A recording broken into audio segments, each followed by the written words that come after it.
Hello, and welcome to this week's Talking Stick Show. So my name is Dale, and I welcome you to this space of all spaces as we talk about the ancestral avoidance of responsibility.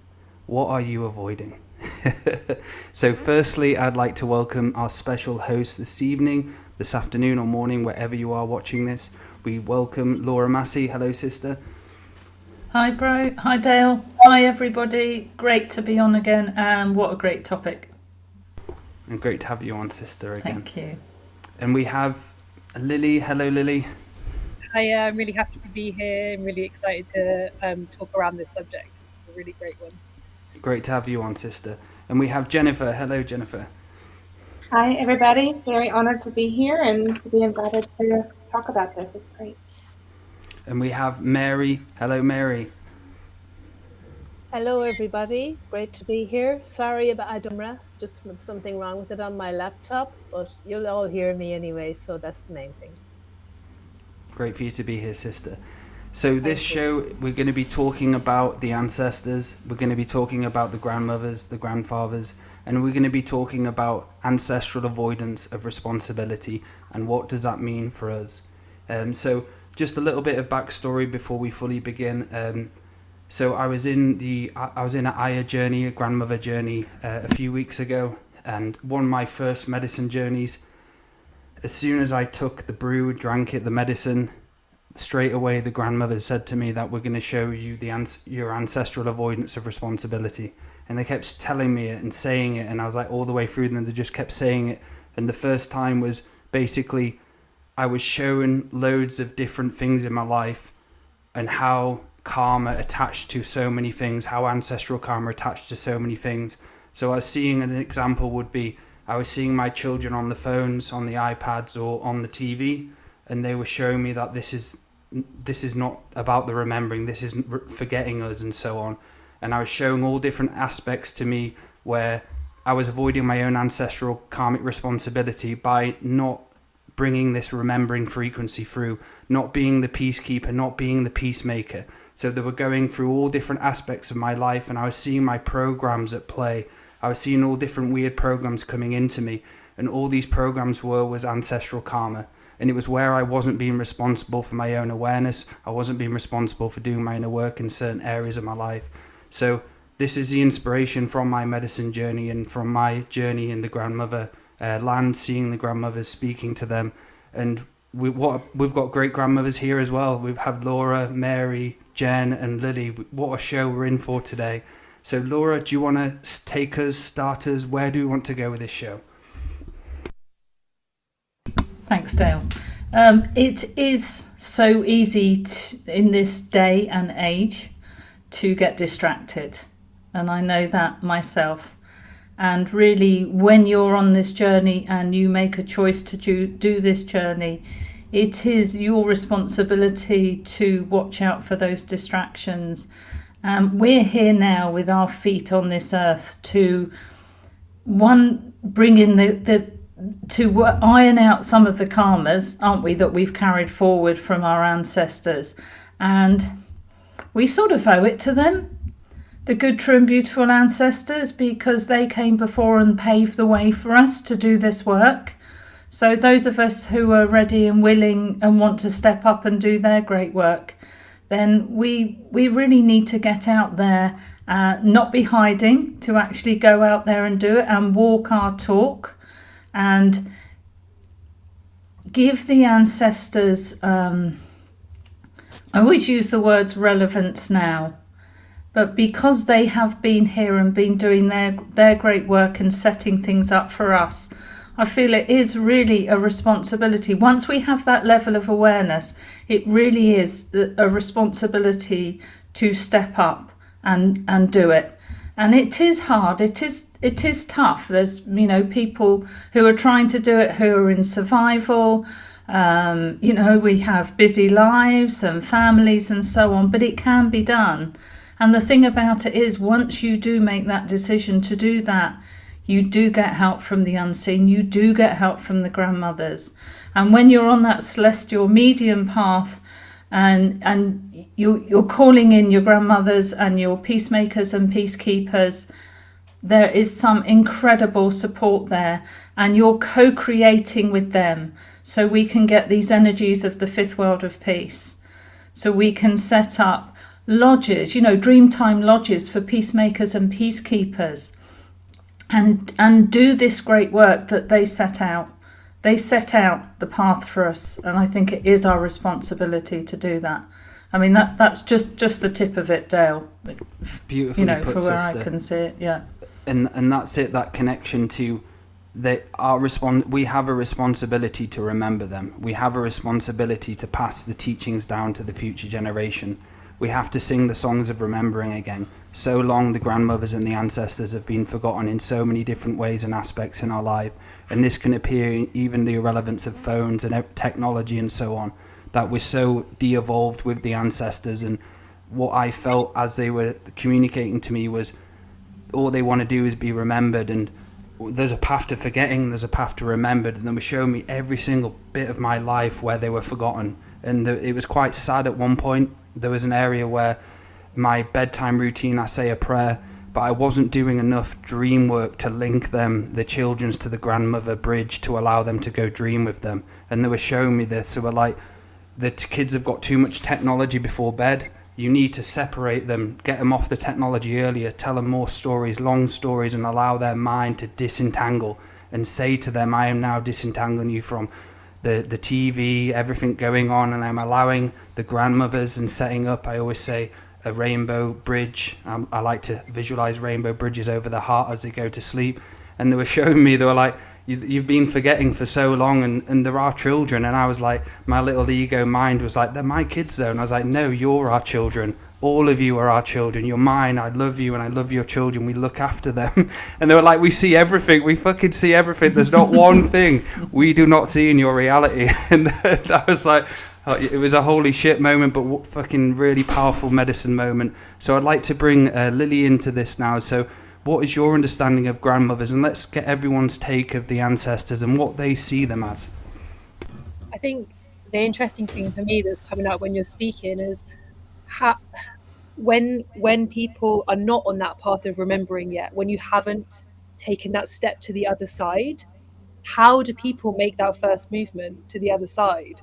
Because for me in my life, I can look back now and see that I've been guided very heavily by grandmothers, and I didn't know in that instant. In that instant, it felt like an incredibly visceral gut feeling of, I've got to do this, and I have no idea why.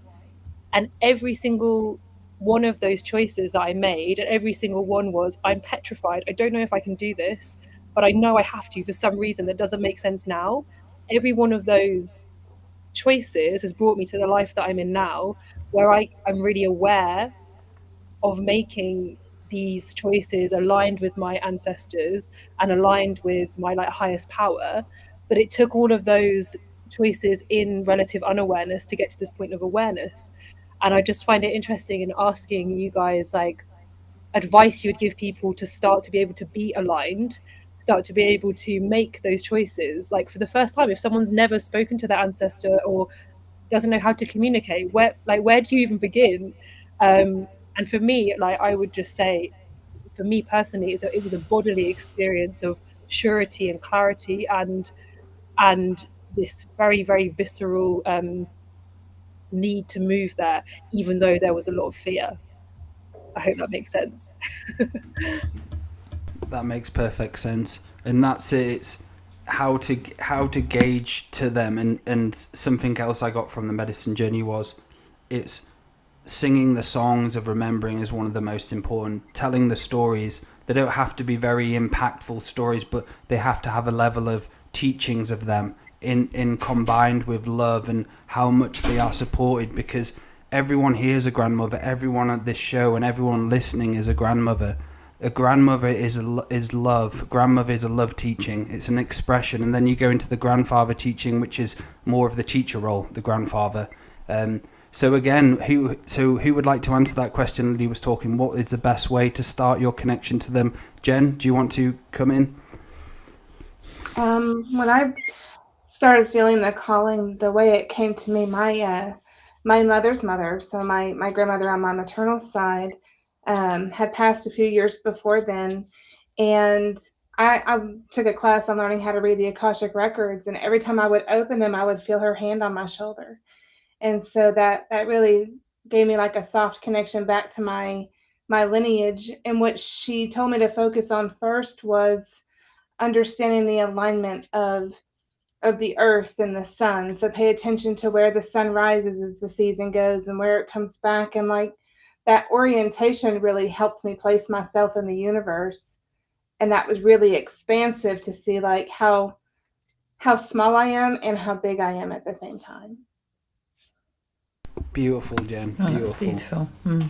And Mary, what's your take on the grandmothers then, and your connection to them? Well, just listening to everybody there, I do find the grandmother energy fascinating, and I'm a grandmother myself. I started to think about the difference between me as grandmother and me as mother. And when I visit my grandchildren, I can see that my daughter actually is still pressurized, to do the daily chores with them, to get them to their music, to get them to their football, all of that, just like I was. But I do, as grandmother, have an easier kind of relationship with the children, and I don't feel any pressure. And the children love being around me, the grandchildren, because for that reason. And I remember having that with my own grandmother, actually. She was like that too. She was the person, energy healing. I had a very bad migraine once, and she asked me if I would mind if she blew some kind of air on my head, and she had this particular point. Now, I don't know, was she ever trained as a healer, but she did this. I allowed her to do it, and she did it, and it did clear my headache. And I found that interesting. I just find that whole concept, even the name, grandmother, like even in itself, there's something in that name, isn't there? They're like the wise one. They're like somebody who has walked the path and been down the road before, and they can see things that younger mothers will get all hot and bothered about, that they're not that important. And I think in that actually is the alignment to the energy of grandmothers, in that very just simple process of being able to step back a bit and allow the energy, rather than be so busy with the things that the young mother has to do. And I'm not saying she shouldn't do it, but I think grandmother has a very special place in our lives, because she holds that space and that energy in order for the child to develop and grow. And the child will often go to the grandmother with problems that they may not find it as easy to talk about, to other people, because they actually can feel the openness of the grandmother's energy, and they can feel the love and the non-judgment in the grandmother. She's going to hear them with love. Beautiful. Mary. Mm.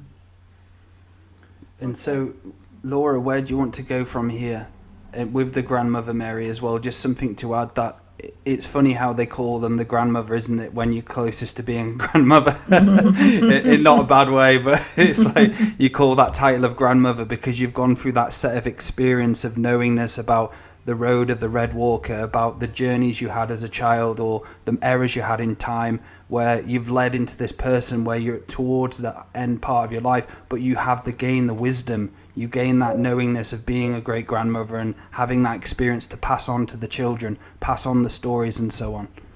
And that is absolutely it, isn't it? So, as you were saying earlier, we all have the capacity to be grandmothers of the now, and recognise we have that responsibility. And if we actually have grandchildren like Mary and I, then fabulous. And I loved what Jen was saying, like working with the compass and things like that, because it's one of the things that, or working with the, the directions where the sun comes up and goes down. Because it's one of the first things, I've got 4 grandchildren, and it's one of the first things I did with them. And it's our connection to the natural world. That's at the basis of all of this, as Jen was saying, is our connection in working with Earth's natural energies, which we have, unfortunately, with the system, set up as it is tried to cut us off off from that. And that is one thing, whether you're male or female, whatever age you are, there is the grandmother of the now responsibility in working with the children now is to try and reconnect them to working with the elements. And so, Lily's, probably knows sort of better than most of us, because if her Facebook page is anything to go by, then you have a wonderful, natural environment for your children, don't you? Yeah. Tell us how that works, with the children and what they get out of it. I mean, for me, just like mirroring what Jennifer was saying, when my guidance from the ancestors started to really, really take off was when I actually became pregnant with my first child. And looking back at it now, I see that in that becoming pregnant, becoming with child, becoming mother, I really feel that oh, can you hear me? Yeah, someone's just come in. Maty's just in the background. I feel like that creatrix inside me was formed from that having child in me, and that's when I had a huge amount of guidance from the ancestors. They guided me to learn biodynamic farming, which is where you farm or garden aligned with the planets and the seasons and the eclipses. So in learning that, I had to place myself on the earth, learn all about astrology and the planets, and align myself with the seasons in a really in-depth, quite complex way. And in doing that, I had this really, really strong groundedness into the earth in a way that I didn't have before, with quite a lot of information behind it as well, and knowledge of the different qualities of the planets. And through doing that as well, I also learned how to grow food for my children and grow a vegetable garden. And that's now expanded to an agroforestry orchard, a cutting garden for flowers, a bee garden, and a natural dye garden, so that I can make my own fabrics with plants that I grow myself. So it's become this whole alchemical process where I can feed my children, make our clothes. And I remember the first time I started, I had all these seed packets and I was like, I don't know what to do. I've never done anything of this. No one's ever taught me. But it was all so easy. As soon as I planted the first seed, I was like, oh, okay, this is absolutely fine and totally easy.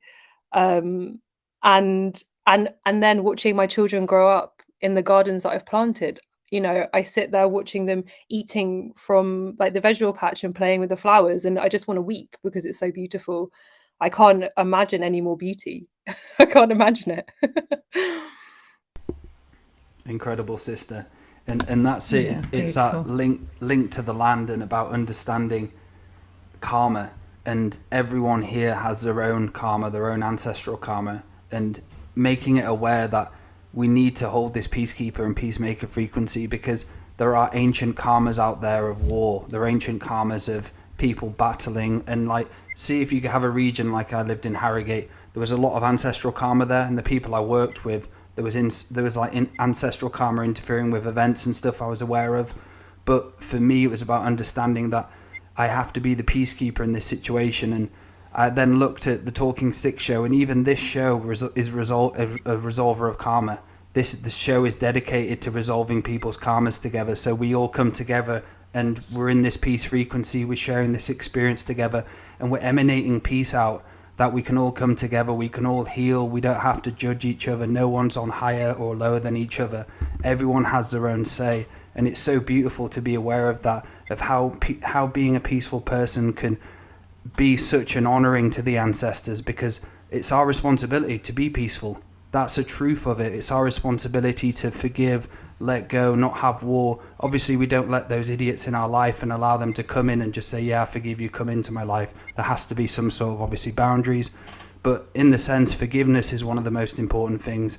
If you're not forgiving someone, you're holding charge against someone. You have to do that in a work and have to have the responsibility to be the peacekeeper about it. Let them go, forgive them.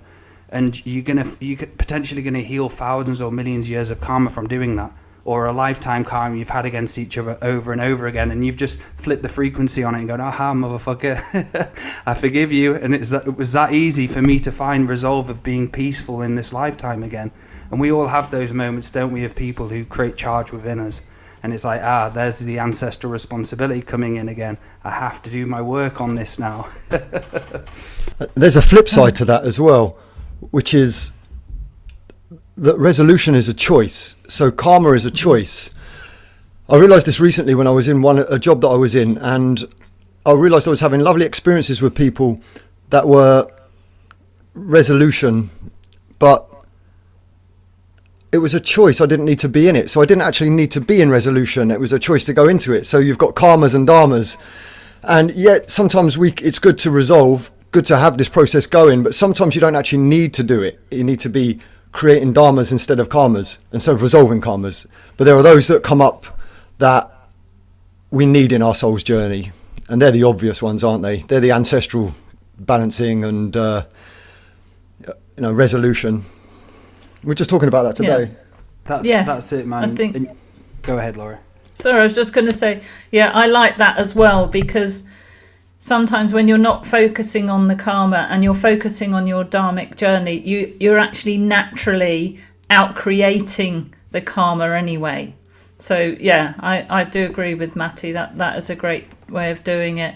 And I also want to bring in really good statement that Angela Tafari put in the chat. My grandchildren have grown up with cell phones and it's become an addiction, and my daughter and son-in-law will not allow me any influence over them, and they prefer the screen. It's heartbreaking to be denied that connection with them. I do totally get that, Angela, but you can work in the unseen. Let's put that to everybody here. I mean, you can do prayers for your grandchildren. And I think until they reach their proper age of sovereignty, which is probably about 11 or 12, reach puberty, you actually, as a grandmother, you have that right. You actually have that right. I mean, if you're going to do more than that, then you've got to get the permission of the parents. But my understanding is, as a DNA grandmother, you can actually do those prayers, do work in the unseen with them, go into your dream world with the intention of passing on some of the stories and the natural way of living with them.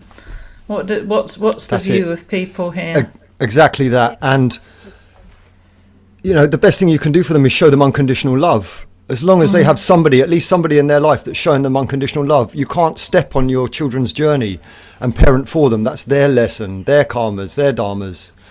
All you can be is the brightest light you can be. And that, also involves some give and take with the children, not the grandchildren, the children themselves and the way they parent. You have to not be at war. Otherwise the children will pick that up, and that's not a peaceful frequency. Yes. I think also sometimes young parents can be under an awful lot of pressure themselves to conform. And, in the case of cell phones, most of the kids at school have cell phones, so they're probably getting their young kids coming home demanding cell phones and begging for cell phones and for an easier life. They give it to them.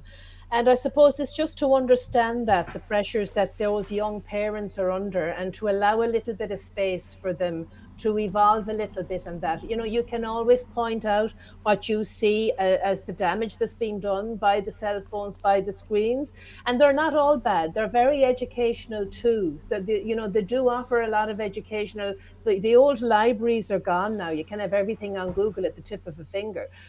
But it's just to try and get that balance so that the young parent doesn't feel that they're not doing it right either. Because I have worked with some, and I have found that actually, that they are under quite a bit of pressure now to bring up their children in a particular way, and they don't really know what that particular way is, because it's not as simple as it was when I was young. It was just so simple. And it's not now, really. Like, there's so much more available to us now. And I think that's the challenge of it, the times we're living in and the age that we are at this time.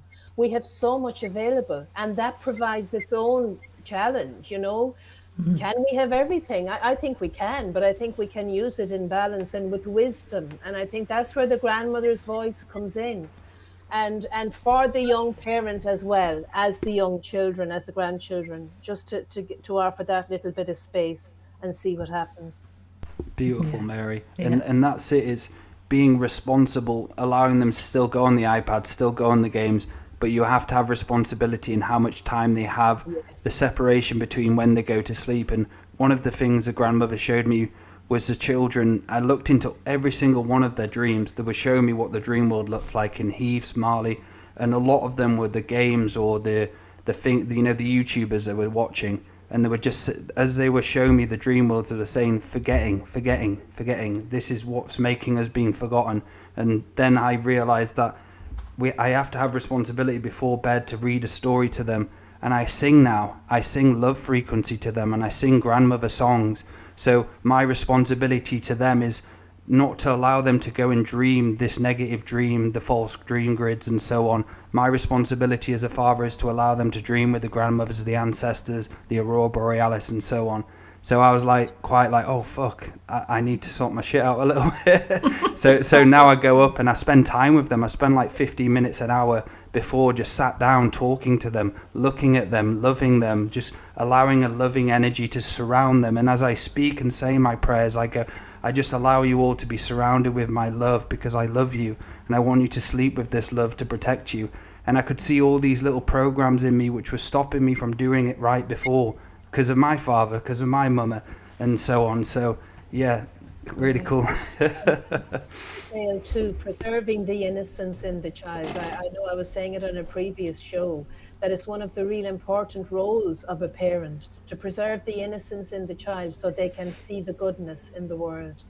And, you know, by giving them the little stories. And one thing that mine used to love when they were young was when I'd tell them their own story. You know, I would tell them it was a bright sunny day, it was the 18th of May, and, you know, I was about to go to the hospital, and they would love to hear that story. And they'd love to hear it so many times, and what happened when I was born, and did people come in to see me? And because really, do we ever hear that bit of our story? We don't really, when you think about it. Lily, you had something you were going to say, Donna. Yeah, I feel like with technology and approaching children, I feel like being playful with it is really, really useful, and coming at it from not a place of judgment, because I feel like if you're going in with negativity towards the screen, they can feel it straight away and then it turns the whole thing nasty. But if you try and engage with the beauty of what they're engaging with, so are they watching dance videos or are they doing Minecraft, which is building, can you play it with them? Can you then direct it to Lego or building outside? Because their innocent playfulness is finding their passion online as well. So rather than just saying no, try and play video games with them, watch a cool movie with them, and ask them, okay, what is it about that superhero that you love? Shall we play superheroes? You know what I mean? And find the mythic quality that's in all of the stuff that they're engaging with. Because our kids, they live out in nature, but we also have screens, but we just try and be fun with it and try and join in, Yeah, you can always send them videos of things that will spark their interest in things. So learn to work with what you have, right? So if they're interested in their iPad, then send them videos of a supernova or a meteor shower, get their interest in things. Yeah, my kids like to watch animal husbandry, things like that, animal husbandry and stuff. And then also Roblox was a big one that they got into. And my youngest, she's 8, they're all home educated and they learn to read and write a lot later than school children would. But the 8-year-old, she was having none of it. She needed to know what was going on in Roblox, and she taught herself to read and write. She actually, and now she's fluent. She did it herself. Brilliant. So there are perks to this. They are. Yeah, the 8-year-old can still teach me. Well, my son Heath, who's 9, he helped me set up the PlayStation, the new one, to the internet because I couldn't do it. And he was like, I'll do it. And he looked it up and he did it straight away. And I'm like, how did you do it? He goes, oh, it's easy. I was like, oh. I'm there slowly processing in here. Nearly 40, Dale, nearly 40. Windows 95. Can I just address this question? I think it's Regina, if I've got the name right, Turney. What if positive relationships with your grandparents wasn't your experience? Okay, so what we're talking about here is the energy of the grandmother of the now, or the energy of the grandmothers, rather than... It's great if you did have a good relationship with your own grandparents, with your own grandmother. And so many of us here, I think, have established we've had, great grandmother relationships. I certainly have. So if you haven't had, that is not a limitation for you to go forward and carry forward the grandmother energy. You've just got to feel it and be it and live it and walk your talk, which is obviously the sacred neutrality, everything we've been talking about here. The loving grandmother cloak around other people and particularly children. We are the sum total of all of our experiences and all of our lives.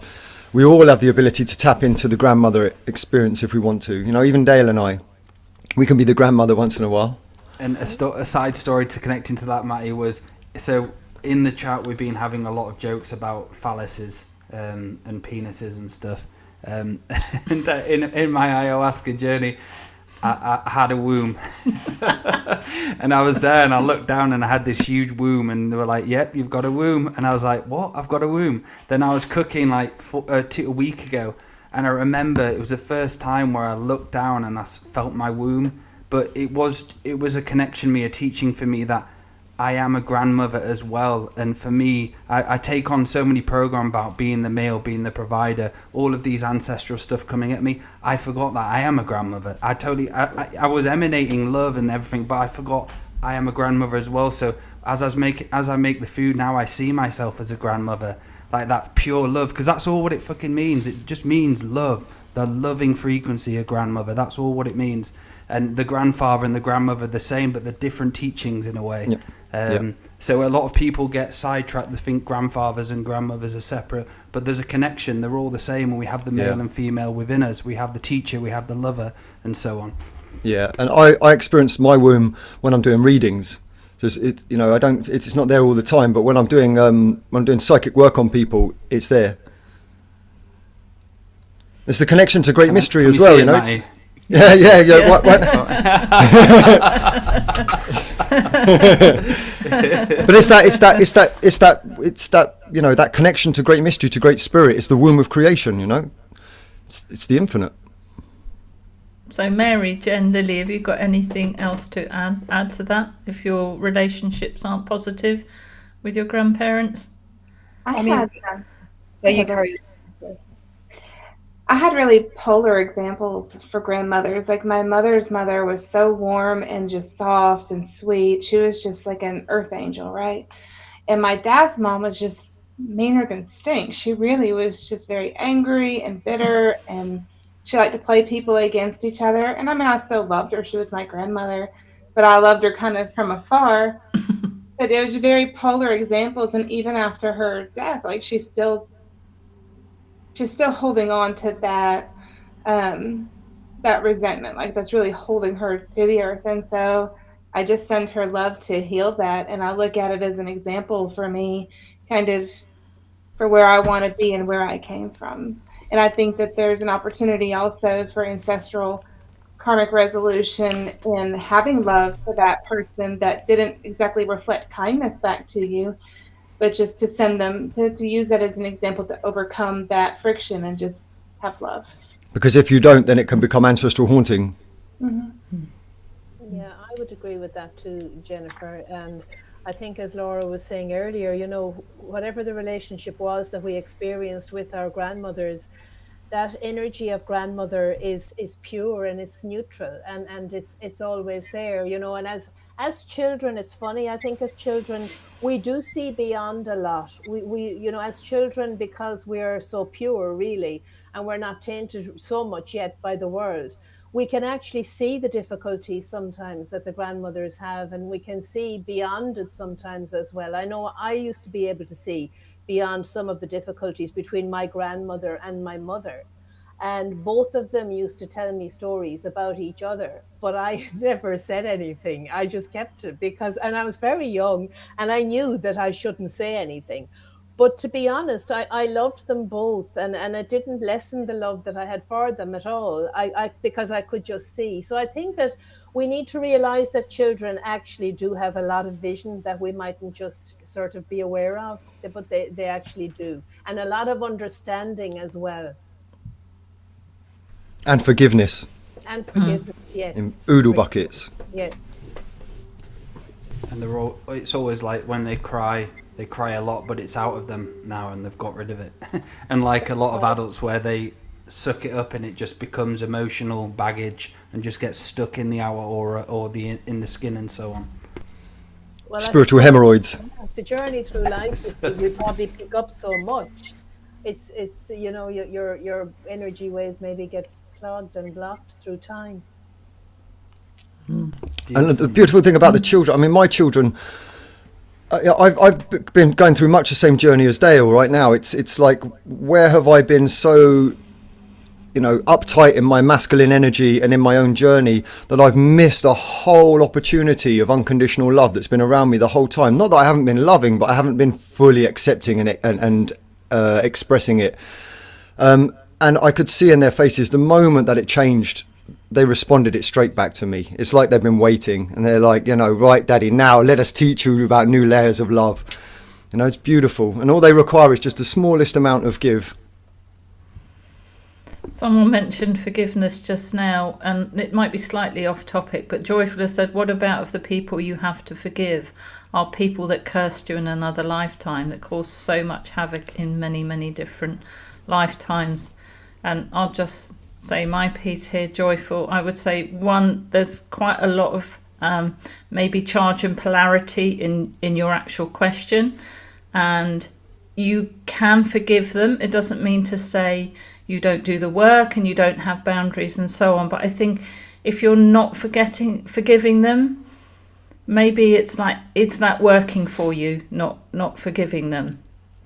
Because actually it becomes a bit of a weight around you if you don't.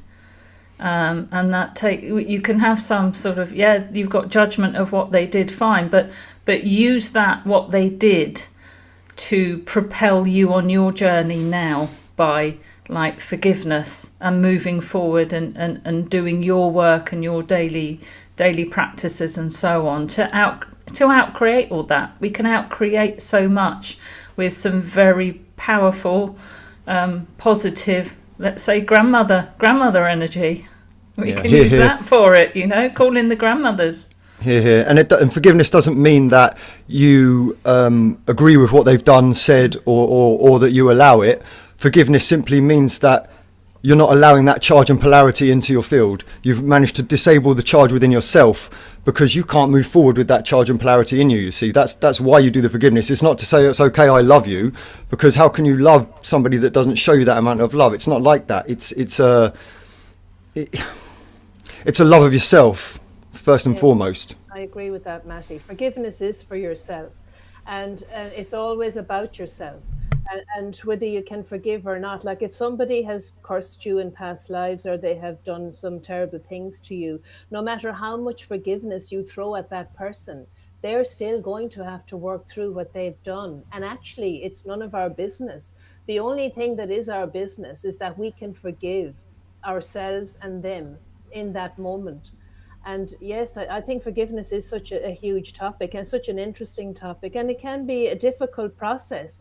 You know, I think at times people find that they can forgive easily one day, and they might by evening decide that they couldn't forgive anymore. And you know, it isn't an absolute; it's a variable. But I think that the intention in general, if it's to forgive, is really what's important. You remove a little bit of charge, then another bit of charge, and then another bit of charge in a gradual process until such a time as it's irrelevant. Yeah, exactly. And really, if all of our past lives are going on now too, resolving that with that person now, resolving your charge to it anyway with that person now, overcomes that lesson and keeps you from entangling with it again in this life or in the other lives that you have going on. And what are we... Beautiful. And what are we resolving now by doing this show and teaching and helping people? Like people we've had past lives with as well, who have got some love frequency, have got some anchorage into healing. We're doing karma as well. We're fixing karma at all times. Yeah, and Joyful, her youngest son is always telling me he dreams of slaying monsters. I don't know how to help him. Excuse me. Hey, call in the grandmothers for that. See, sometimes we go wading in with sage. I'm speaking from experience here. We do all sorts of things. We don't really know sometimes their karmic journey and they have come in for these children. So again, prayers to the grandmothers. Beautiful to work with children. Use prayers to the grandmothers. Get their But help. also, if he's slaying monsters, it's very different to being killed by monsters. I slay monsters, okay, but I'm not being killed by monsters. It's a very different thing. I don't need help. So, you know, if he's really, really distressed about it and he's waking up and he's crying, then you're going to need to do dream world clearings. You're going to need to connect him to the Aurora Borealis and find a way to do exactly what Laura just said and connect directly to the dream worlds. But if he's not distressed by it, maybe he's doing what he's come here to do. Maybe he's going to be a badass. Yeah, And I've had lots of experience with my children and nightmares, and we've come up with this like a really amazing method actually to help them. And as we've done it, their dreams have actually changed, and they've had allies within their dreams that we've spoken about. So you have to gauge it on what age they are and what level you can hit at. So like my son's just turned 4, and so we do stories before bed that will enliven his dream world with powerful allies. So like for him, it's a bear, a golden bear that shines really, really bright. And we tell stories about this bear that's always with him, and how that light can defeat anything, and just keep repeating to them that they can always call for help in any of these dreams if anything comes up, and mum and dad will be there, all of your allies, all of these people, you know, heroes from their films can be there, anything that's like gauged on their level, and it actually works. It's actually magic. Yeah. Beautiful, Lily. Yeah, and brilliant. prayer, a good technique to add to that would be dream catchers. So having a dream catcher above the child's bed and regularly fortifying prayer to connect them to the grandmothers in that dream catcher. So each time, maybe once a week or once every 2 weeks, you focus on the dream catcher, the spider web, the link to the grandmothers. You allow prayer frequency, which I do. The children have their dream catcher, one above my bed as well. And I give it anchorage to the grandmothers. I allow seeing like a spider web in the room as well. And that sacred geometry of the web itself, I allow to visualize it over the beds as well. And it's just fortifying prayer, allowing rainbow bridges to come through the bed. Prayer is one of the most powerful, potentest ways to clear children's dream worlds, by allowing a regular process, a regular dedication of seeing a space and allowing you to alchemize it with the very essence of being a peacekeeper and a peacemaker. So yeah, that's a nice little technique to use there as well. And occasionally getting them to make the dream, Maty, getting them to make the dream catcher as well. I did that with my grandsons. I mean, it's, you know, you can find out how to do it online. They love doing it, and we used willow from the tree out the front, and yeah, as soon as they could sort of start being creative like that, we did that. And ancestral offerings too. They seem to do this so naturally, children, don't they? They seem to do it naturally. And you also just bear in mind that sometimes, even with all of this, if you do all of this stuff and then there's the occasional nightmare, you're not doing anything wrong. You can't be too serious about it. Obviously, regular night terrors need addressing, but the occasional nightmare, especially when the sun is doing what it's doing at the moment, sometimes you're just going to go into those types of realms, and that includes children. One thing that children do struggle with, though, is the fact that their dreams can generally be adult subject matter, which confuses them. And they can pick up a lot of this. Again, comes back to ancestral responsibility on the parents of who they're living with. If their parents are avoiding shit or not being truthful about how their interactions are, it completely fucks up the children's dream worlds. And the children are dreaming and realizing there's a disalignment going on. It's happened to me before many times in my life when I had a lot of shit going on a while ago. The kids' dream were really being affected because me and my wife weren't resolving we were avoiding the ancestral responsibility. Yeah, they pick up all that psychic energy, is what it is. They have to pick up and try and clear that psychic energy. I had an interesting experience with my son again. So there was one night he had a nightmare, and my husband, he helped him through working through it, and we were like, why did he have that nightmare? So I went into ceremony to ask. And I was shown that nightmare came about to have the resolution with his dad. And then I saw him as an adult going in a ceremony himself, like maybe he had taken psychedelics or something, and something bad had come into vision as an adult man. And then he had this tool in the back of his mind to deal with it. And that was why he'd had that nightmare, because then he learned that tool that was stored away for when he's an adult. And I was like, oh my God, it like changed everything. It was so beautiful. Wow. Beautiful. Yeah. Anything anybody wants to add about the children's dream space and even our own space to link us to the grandmothers when we sleep? Again, going back to what Maty said, Aurora Borealis. So the second medicine journey I did, as soon as I took the first cup of I won't say the full word just in case it gets banned, I'm sure it won't, but I know what they're like. As soon as I took the second cup on the second night, I went straight to the hub of interconnectivity, and I asked Andrew to confirm. I was like, was this the ancestral world I went to? And it was straight into the Aurora Borealis, the dreaming mind of the earth, and I could see the energy was so, as I was in there, it was so high frequency, it was so hard to bring it back and fully remember everything about what I was seeing and so on. And yesterday I had a mentorship student who towards the end, I brought in the grandmothers, which I'm doing a lot more in the psychic surgery sessions now. And I was over, it's like, as I connected to that grandmother energy, it's so high frequency. It fucking really is. Like, I was so hungry after. I was like, because I was speaking to some other like off-world beings last week, but as I connected to the grandmothers, I'm not saying there's any hierarchy, but it was a different frequency. It was like, I was like, holy fuck. And afterwards I was crying and he was crying. I was like, I'm just gonna have to kind of like ground myself now. Because the grandmother energy isn't just grounded into this planet. It's we're working at galactic universal scales, and that goes for everything. I'd like to give one little word of advice for people. When you find yourself in a dream world that you know is a hell realm or a negative dream world, as long as you can remember a part of it, a piece of it, or just an image, then you can completely destroy that world. So you'll find yourself waking up and then going back in, waking up, going back in. You can use any form of like weaponry or imagery to smash, break, destroy, or blow up that realm. And that's something that you can do with children as well. Obviously, you don't want to get too violently descriptive, but they can make it into glass and smash it with a hammer. All they need to be able to do is visualize that world or any of the beings in it, and then smash, smash, smash, smash, smash, smash, smash. And that will actually destroy that realm. Let's see if we can help some of the people here. So, there was a question earlier, Laura. A lady was saying, how do we sing songs for the grandmothers? Oh, so yes. I highly recommend for you to, first of all, is go onto Amazon and type in grandmothers Native American books. And there's hundreds of grandmother stories about how the storyteller medicine and how it connects them to the grandmothers and so on. And as well, there's loads of songs as well. If you just type in songs of the grandmothers on Google, you'll get thousands of them. They're all out there.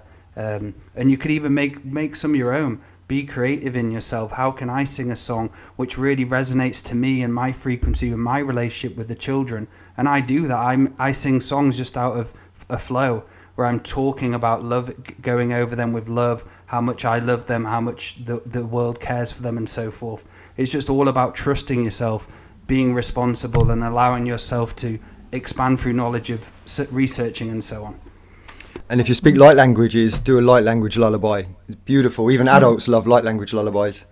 I just wanted to say as well that the lullabies and the storytelling that the grandmothers can do with the children can also help to form the dream world, for the children in their sleep.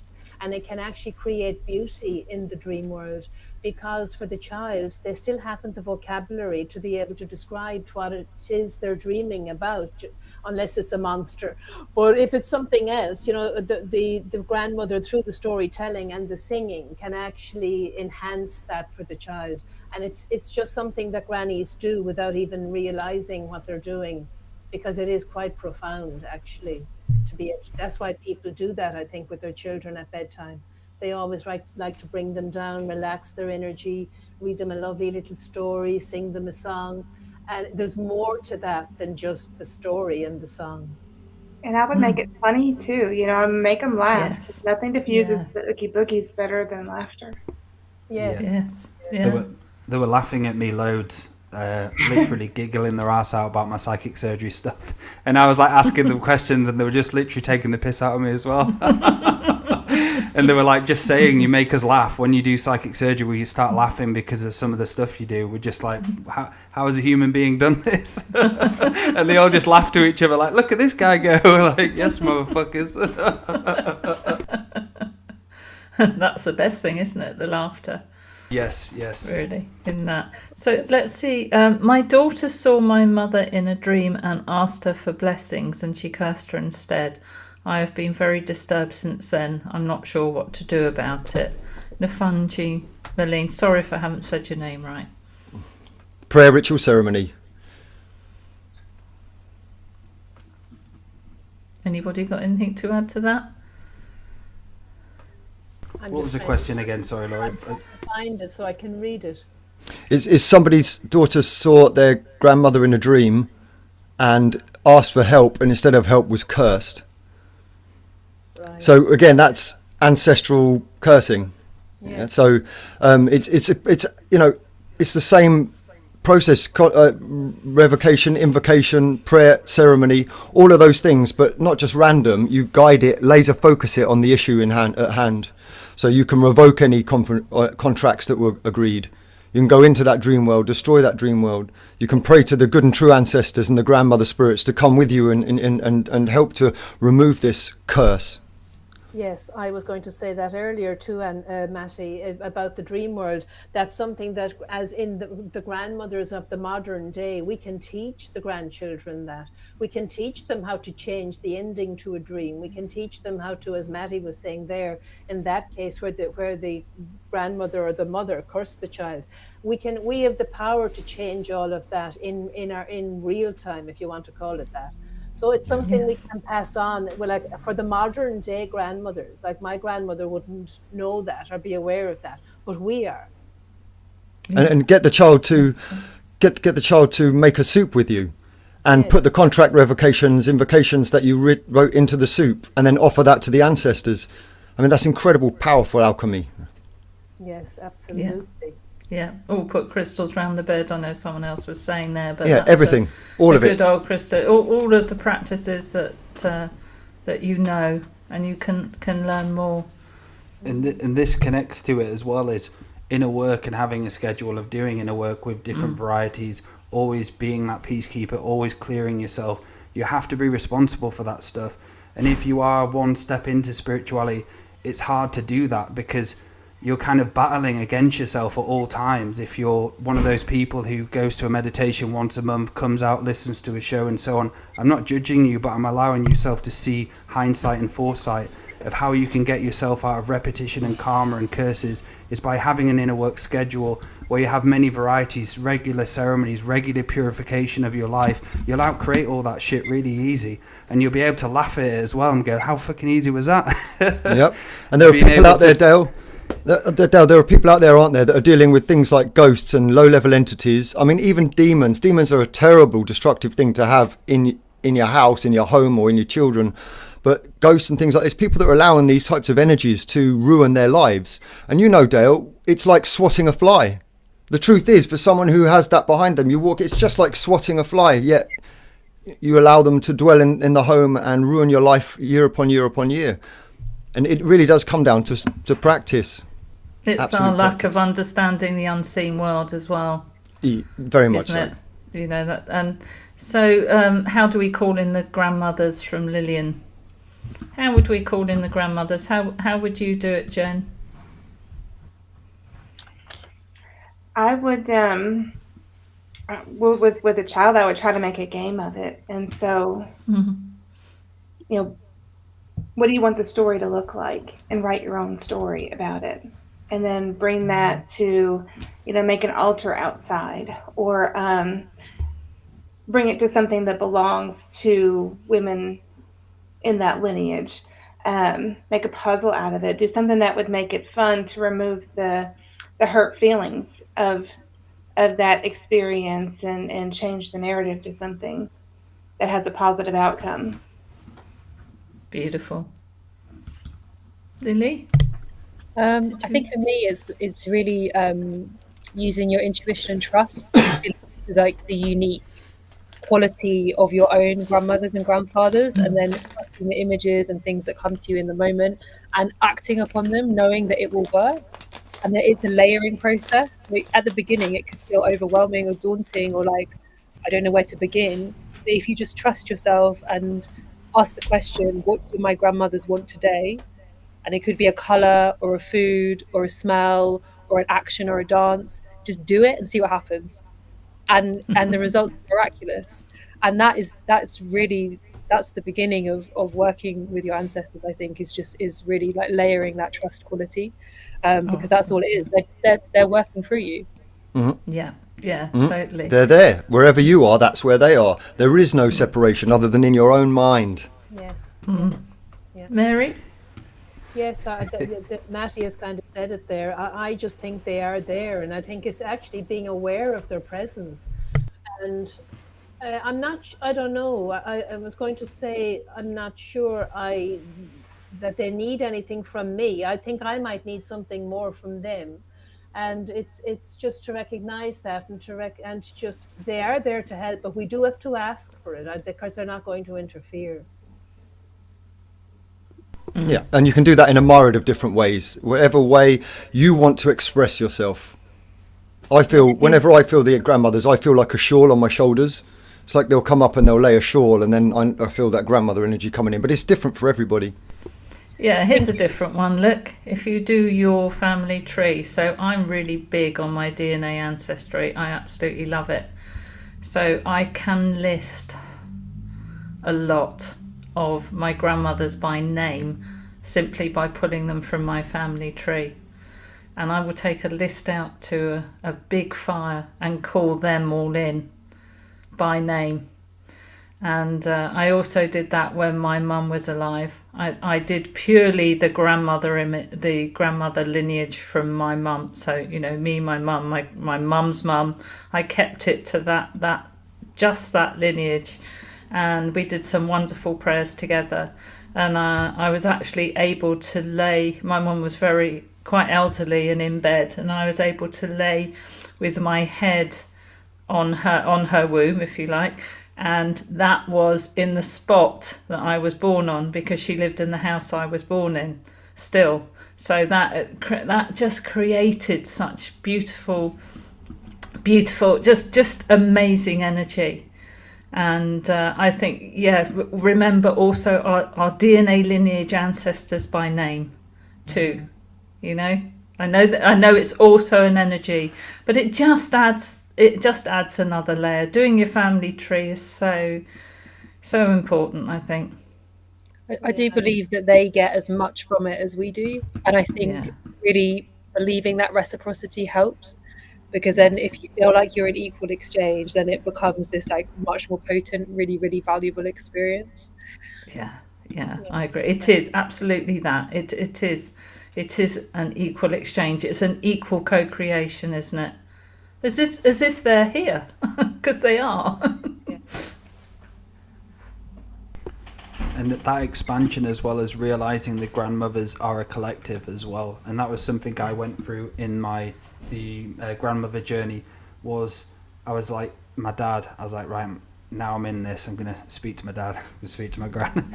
And I was like saying it and trying to individual speak to them, like, yeah, we're all here, but we're all fucking a collective. like we're all speaking to you as a collective. And I was like, there was this singularity to me, an understanding of that it is like a county, a collective of them all the time working with us. It's not just, obviously you'll have sometimes one being will come in and the other being will come in, but all the time it's a collective of grandmothers. So I did DMT 10 years ago, and through my ayahuasca journey I realized when I first did it, and I was in the Aurora Borealis, the first ever time when I was addict, when I was not in a good place, and I physically saw them as a group of rainbow beings dancing around me. And I was in the grandmother land again, and I had that ha-ha moment. I was like, holy fuck, I've been here before. And it reminded me of where I was. And I looked back at that person who did it 10 years ago, and I'm like, holy fuck. There was a huge, like, beautiful, warm feeling coming through me, and realizing I'm here now, and look how fucking different I am now from doing this work on myself. It was an honoring, and they were honoring me. It was beautiful. And that collective energy you're talking about is why so many people have that illusion of separation. Because I bet there's many people out there now that are thinking, well, I don't know that grandmother, or I don't know that grandmother. There was a question about being adopted. And that without sounding callous, that has nothing to do with it. Because it's a collective that we're talking about. So you have your ancestors, the people that you've been, all the lives that you've lived, past, present and future. Then you have your DNA lineage ancestors, which is the skin suit you're in now, the lineage of that lineage, past, present and future. Then you have ancestor beings who choose to exist in the ancestral realms purely for the sake of functioning within those realms to help other realms of experience. So they become grandmother ancestral beings, and you don't have to have relations to them. They're there to do that job. You're connecting to a certain frequency of energy, and it's always a collective. We're the ones that are not the collective, not them. I would liken it just to being the divine feminine, right? Which can even be Earth Mother. She can be grandmothery. Yeah, she's not that much of a grandmother when I see her, though. She's more like a hot lassie. That's you, Dale. Maty. Yeah. Sorry. She likes to come and get in my space. I like this question. This is a good one. What rights do I have in the unseen as an aunt rather than a grandma regarding prayers, etc.? It depends on I'd say the relationship and how old the child is and what they want you to do instead of you stepping on the journey. Just being discerning it and seeing where you can if you're going to step on the journey, don't do it. If they want to listen to you and you want to teach them about it, then do it. So all about discerning on that. And you do have a duty, really. Show them love, spend time with them, allow that frequency. Like my uncle, he's not into spirituality, but when my dad died, we love spending time with each other now. It's just so fun, and that's all we do, and that's all I see. I don't talk about spiritual shit. I just enjoy myself with him. And that's the best thing you can do, is show love, have a fucking great time, have fun. And if they want to have the teachings of the grandmothers or go to that next level, you're there ready for them to give them that information. Yeah, not everybody has it in them. What about in the unseen, though? Well, not everybody has it in them to be the master. And the thing is that you can't really just go in and just start, spiritually vomiting over anybody. You have to respect free will, don't you? You have to respect free will. You have to be invited in. And I would say that would be by the parents, wouldn't you agree? I think that would be the port of call. Even if the child asks directly, I think the parents should be asked. But the greatest gift we can give, because not everybody has it in them to do this type of work, but the greatest gift we can give our whole lineage is our own healing. And again, that comes back to self-nurture, self-care, self-love, ceremony, ritual, all of the old things that we talk about over and over again, because your healing has an effect on your whole lineage, and those that will reflect it back to you will reflect it back to you. Also, what's interesting in that, Sarah, is in the old Native American culture, it was that the mothers, the aunties, the grandmothers, the sisters, actually the women as a collective looked after all the children in a particular tribe, didn't they?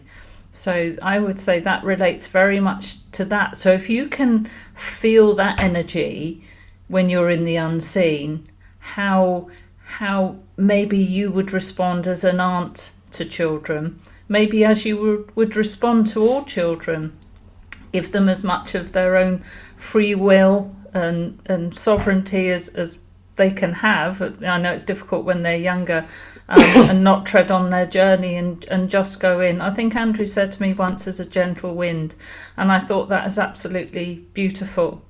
It was a similar question I put to him, and he said, really, you can only go in as a gentle wind, asking that they find their true and proper soul families. Yeah. And any more than that would really be interfering.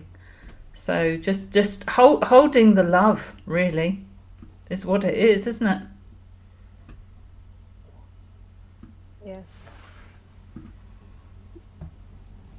There was a chap I know, and he'd spent a lot of time in Peru. His mother was a practiced shaman, and they spent a lot of time with the natives out there. And he told me a story once about a boy who was doing something. He wasn't a young boy, he was a young man. And he was doing something, and all of a sudden his uncle just went crazy at him, like really shouting and cursing at him. And his father was sat next to him and said nothing. And so my friend asked his father, why did you allow that to happen? And he said, well, that's his uncle's job. That's what he's there for. I'm here just to love him. to show him care and compassion. So it's interesting that some of the tribal communities actually share those responsibilities. All right, so you're the bone breaker, uncle is the ball cracker, you know. But it has to be agreed on as a social construct. You can't just go in there and start busting balls. Yeah, what do you think of this for joyful? Or maybe going back into the moment in time where the lineage was cursed and reverse it? You see, I would rather outcreate it. I would rather move forward than go and do something like that. You can only really do it for yourself. I had ancestral haunting, and that was my grandfather that was haunting me. And this was almost in a what's the word of the sexual ghosts? What are they called? Incubus and succubus. Incubus, succubus. It was almost incubus, succubus kind of expression. Very destructive, very disgusting. And I got rid of that with doing some ceremonies, writing a prayer to get rid of it, and then brewing alcohol. But of course, that didn't eradicate it from my whole lineage, but from me and mine, it has. Because that's my responsibility, not anything else. And I had a client who had exactly a familiar situation where it was a few weeks ago, he had he's been ancestral haunted for a long time. And there was a point where I put it into a box, I put it into many different places. It started attacking me as soon as I started the session. I was being attacked, and I got to the point where I beat it up that much it didn't have any energy anymore. But every time I kept removing it, putting it into the sun or anywhere, it came back in time again. And I was like, holy fuck, this is a smart being, quite a powerful being going on.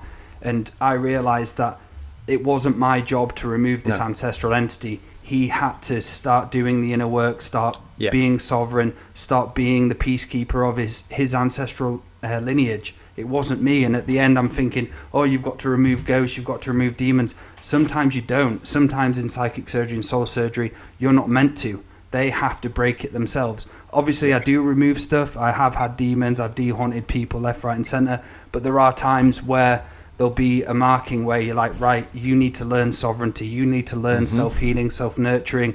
Get enough power where you're generating your own life force again. You've allowed yourself to go into trauma modes, and this is one of the openings for beings and demons and so on.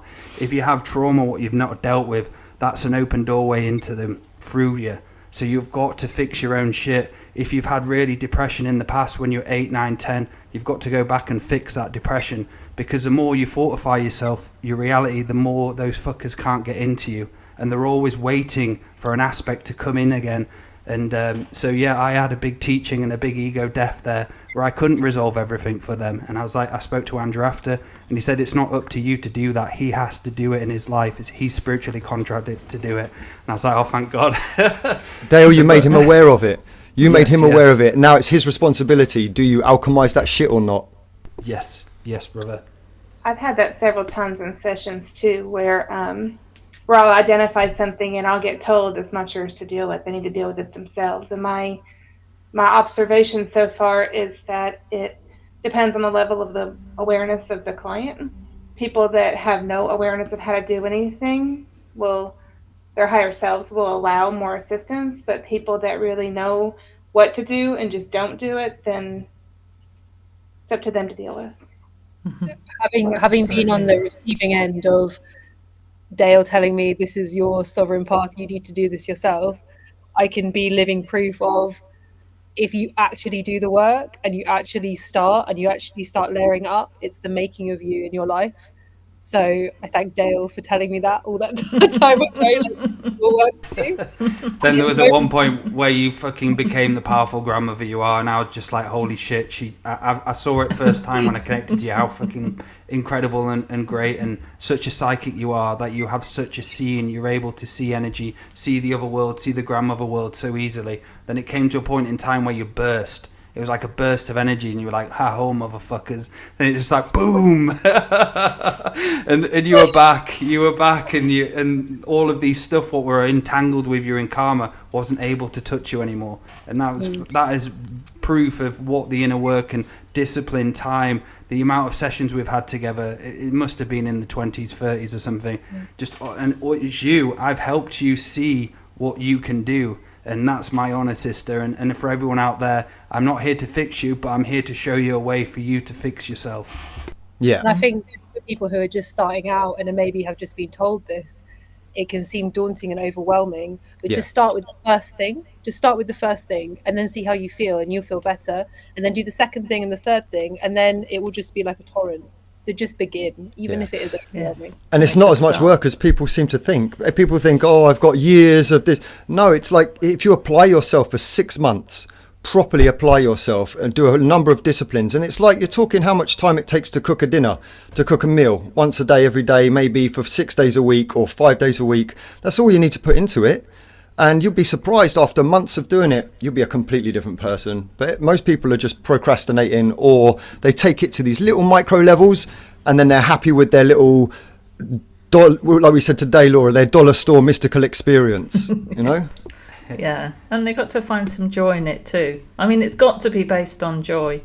And sometimes you need to recapture what first got you on the journey. What was it? Was it a sunset? Was it something mystical that happened to you that made you feel good? Was it going to a sacred site and you suddenly had this real burst of energy, or you suddenly wanted to dance or play a drum, or you felt some real deep connection?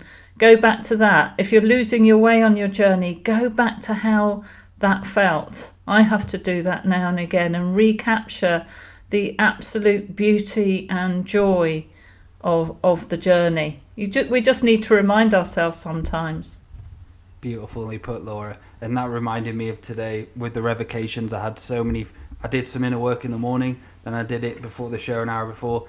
And as I was doing the revocations, there was a part of me which didn't want to do it. And I started laughing, and I completely flipped the frequency on it and was laughing my head off. And I was like, I fucking love this. Like, I was like, there's a part of me just saying, no, this is a chore. I meant, no, motherfucker, this is fun. All about the choice. Fun, having fun, enjoying your journey. It's all about a choice. And if you have that where the serious stick comes up your ass, you're lazy, that's ancestral karma. That's inner work for you to do and resolve as well. Mm-hmm. Isn't that what children teach us? The fun and the joy and the play. Yeah. And that's funny because, when Andrew starts talking about like ABC students, which I mean, like, I don't know, type A personality, right? But when you start thinking about doing like an hour and a half a day, where do you find the time? But then you get into it and you enjoy it, that it becomes 2 hours and 3 hours. And like, then you get told that you have to pull it back and you're doing too much and take a day off. And that becomes more of a challenge than doing the work, right? So there's ways of like being really clever about it as well, because you don't just do this in a work and you've lost something. It's like, oh, fucking hell, I lost an hour and a half now. It's not like that. I have ways where I don't put prayers into water, or I'll put prayers into the bath water, or I'm making a very strong wine at the moment that I will then distill down into magical objects. So I put my prayers into that. So it's a way of having the prayers, having the thing, and feeding yourself back. It's a joyful expression of your spiritual, whatever it is. I don't know. There's no word for it.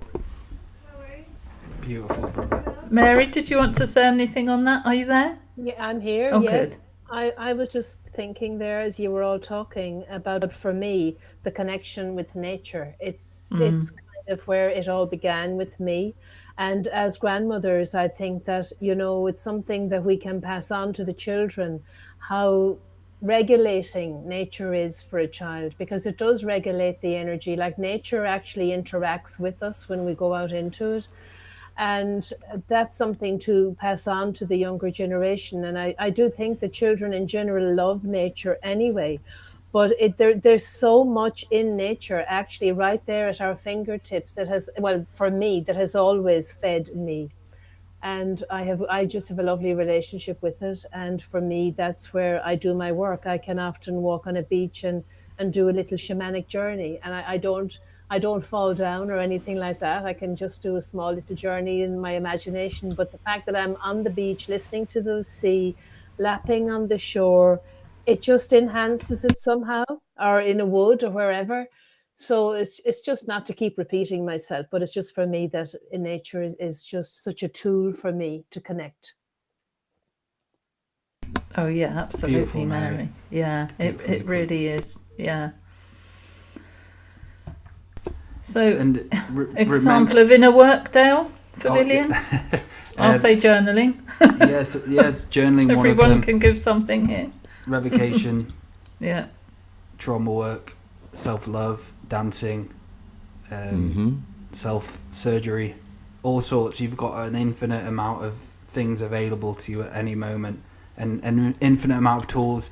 Go outside. If you're one of these people who do the inner work or do your work in the same place all the time, maybe go outside and do it. Just something new all the time, so you're not stuck in this one way minded. And I think anybody else want to add to that? Yeah. Lillian, one contract revocation, one heart meditation a day, that's half of your 90 minutes. And that's not even a lot, you know. And then light a candle, make some prayers. What's going on in your life? What do you want to say? Then you can do an ancestral offering. Just offer some food or offer some incense. This is all inner work. As long as you're doing it with the right mindset, the right mind frame, you're doing it for your own evolution. And the difference between something being sacred and not sacred is choice. Yeah. I think a way of like really connecting with nature, if you're just starting to go into a natural space and trying to connect to your intuition, is learning to medicine walk. And that simply is going to a space with no knowledge of where you're going to end up, and allowing your heart to lead you and seeing what comes to you in nature. And that's such a basic and easy tool, but it will really help you to really strengthen your intuition and your trust in yourself, and your inner guidance literally guiding you on this earth. And that's a really basic and easy one to, and it's amazing what happens when you do that. It's amazing what beings you come across, people you come across, trees, and how communicative the earth becomes when you do that simple practice. But again, intention, right, Lily? Because how many people will listen to what you've just said and weaponize it by thinking that walking the dog every day is inner work? Yeah. You know? Come on. Yeah. It's all about intention. Yeah. You walk Charlie today. I've done minor work, guys.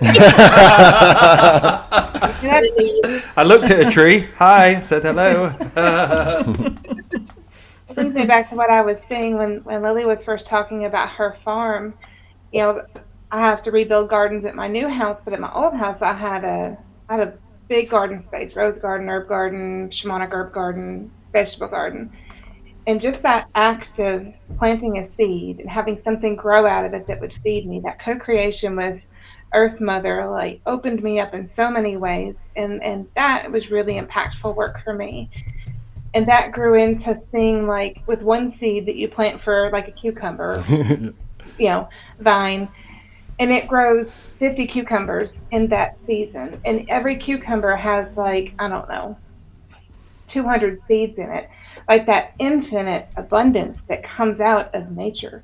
Just what you can create in such a small space. You can do it in a 5-gallon bucket. You don't have to have a big garden. But just that act of giving service to the earth and letting the earth give something service back to you, like that co-creation, sparked a lot of things for me. Yeah. Beautifully put, I Jonathan. Yeah. And I also think that it can be so simple as well. I actually find that the simplicity is what really works for me as well. And it could be something as simple as meeting a friend for a coffee.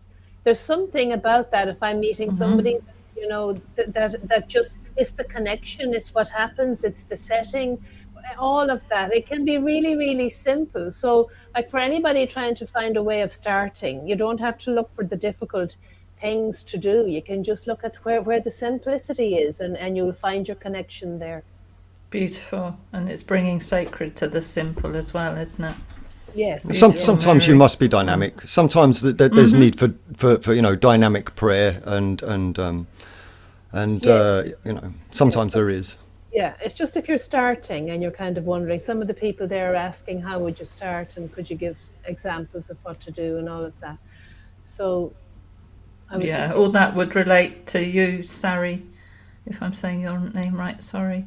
This is why the contract revocations were so brilliant. That's why they were so reality changing, because it's not just doing what it does, it's also teaching you layers and layers and layers of prayer. Yeah. And one we didn't mention, I think, was looking at programs as well that are running you. We get into these mental thought loops of doing things and responding in certain ways with stuff that triggers us. And it's about trying to bring ourselves back. The inner work, is it Lily? Lillian is bringing ourselves back to that sacred neutral perspective. It's just information.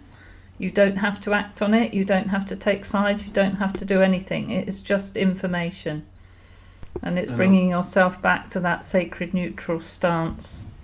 And a lot of these programs are ancestral karmas, which we've picked up from our reality around us, which we were aware of growing up, where we subtly took on these programs of the mother and the father. And I see my programs, I see a lot of my programs, and I do work on them. And there was a point in the grandmother journey as well, when people were purging. So there's a guy probably watching this show called Bob. Hey Bob, I love you. So I was doing the journey with him and another friend as well. And he did the third cup, and I watched him do the third cup, and I knew he was going to spew his guts up. So I got up and was watching him go grab the cup. He took it, and as he drank, he was spewing for about 15 minutes, like purging. And I looked over to him, he looked at me, and I just burst out laughing, because I had a ha-ha moment of realization that all the purges were people's karma, and it wasn't theirs. It was just the karma of the past, and they were just like bleh, bleh. And I had a ha-ha moment, and I started bursting out laughing, and he looked at me. Then he said to me after, he was like, can I just say thank you for laughing at me, because it brought me out a really dark part of me. And I was like, he looked over, all I was seeing was purging, and I was like, started giggling, and he heard my like mischievous laugh in the corner, and it got him out of a darker spot. And he was like, thanks brother. I was like the reason why I was speaking about this experience was I had the ha-ha moment about everything, the programs, the purging, all of our things where we fight against each other. It's all karma, and it's about understanding we have to be the peacekeepers. And I got shown Andrew's show as well. I got shown a lot of stuff about Andrew, and I asked a lot of questions about Andrew, and they were showing me how much his shows and what he's been doing, and how honoured he is as a peacekeeper and peacemaker for always keeping that fucking frequency all the time, no matter how dark things get or people turn against him or whatever happens. He's always emanating that peacekeeper, peacemaker frequency, and him doing that is fixing the karmas of so many people. And we need more people, you out there listening. We need peacekeepers, peacemakers, not just Andrew, not just me, Maty, Lily, Laura, and everyone else. We need everyone to step up and be the peacekeeper as well. Yeah, well said. What's our view on a silent fire ceremony with the land, just to listen and connect? You can do that if it's part of a wider practice. Silent ceremonies are beautiful because there still can be dialogue. I have my altar is set up in my living room, and oftentimes there'll be lots of people walking around, so I will do internal prayers. It just sounds like it's a silent ceremony, but inside I'm still praying as if I would be speaking out. Other times I like to have a silent element to the ceremony, so you have a ceremony where you're saying your prayers, and then I'll be quiet and listen to the response. And talking about Andrew, hello brother, we have Andrew Martin, There he Galactic is. historian on the show. Hello. He suddenly appears. It's Baba Rumdum. Meow, meow, meow. Exactly. How you doing? I'm doing wonderful. I'm just in between sessions here, and I figured I'd jump in and say hello and add my 73 cents to this talk. And it's about avoidance of responsibility. And why do we avoid a responsibility? It's because we don't want to hold our power. And unfortunately, we are brought up in a world to not hold on to your strength and to your power, to be a sheep in the flock, and to not be the black sheep ahead of the flock, going through the metamorphosis to no longer be a sheep. Bah, bah. Okay? Yep. To not let the Scotsman abuse you. Okay? Can I ask a question, Andrew? From your perspective, what is a grandmother? So we've been talking about the grandmothers and all our opinions on them. From your perspective, the Galactic historian, what would you say a grandmother is? What is a grandmother? Somebody who has earned the respects of the ancestral spirits through direct action. Action turns knowledge into wisdom. And a grandmother is someone who's regularly turning action into wisdom when dealing with the challenges of an ancestral past affecting an ancestral present. the wisdom that can be imparted in a grandmother way. There are ways for grandmothers to do things that are not stepping on the journey of another because they're the grandmother. That position is a state of an elder in wisdom. Yeah. Even though it may not be respected in the modern today aspect, it is in the ancestral realm. So can a grandmother tell a grandchild, get your shit straight? Yes. Is it stepping on the journey the same way of a mother? No. There's a degree of separation there. Okay? And then there's the responsibility of reminding people to not avoid their garbage. Okay? How often does the grandmother tell the child and the mother tell the child, pick up your shit? Mm-hmm. Then if they don't pick up their shit and don't pick up their shit, whose responsibility is it now? The mom and the grandmother picks up everything.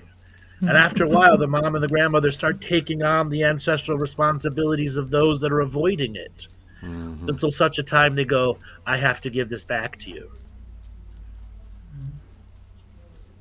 That's a grandmother that knows when to use love and tough love equally.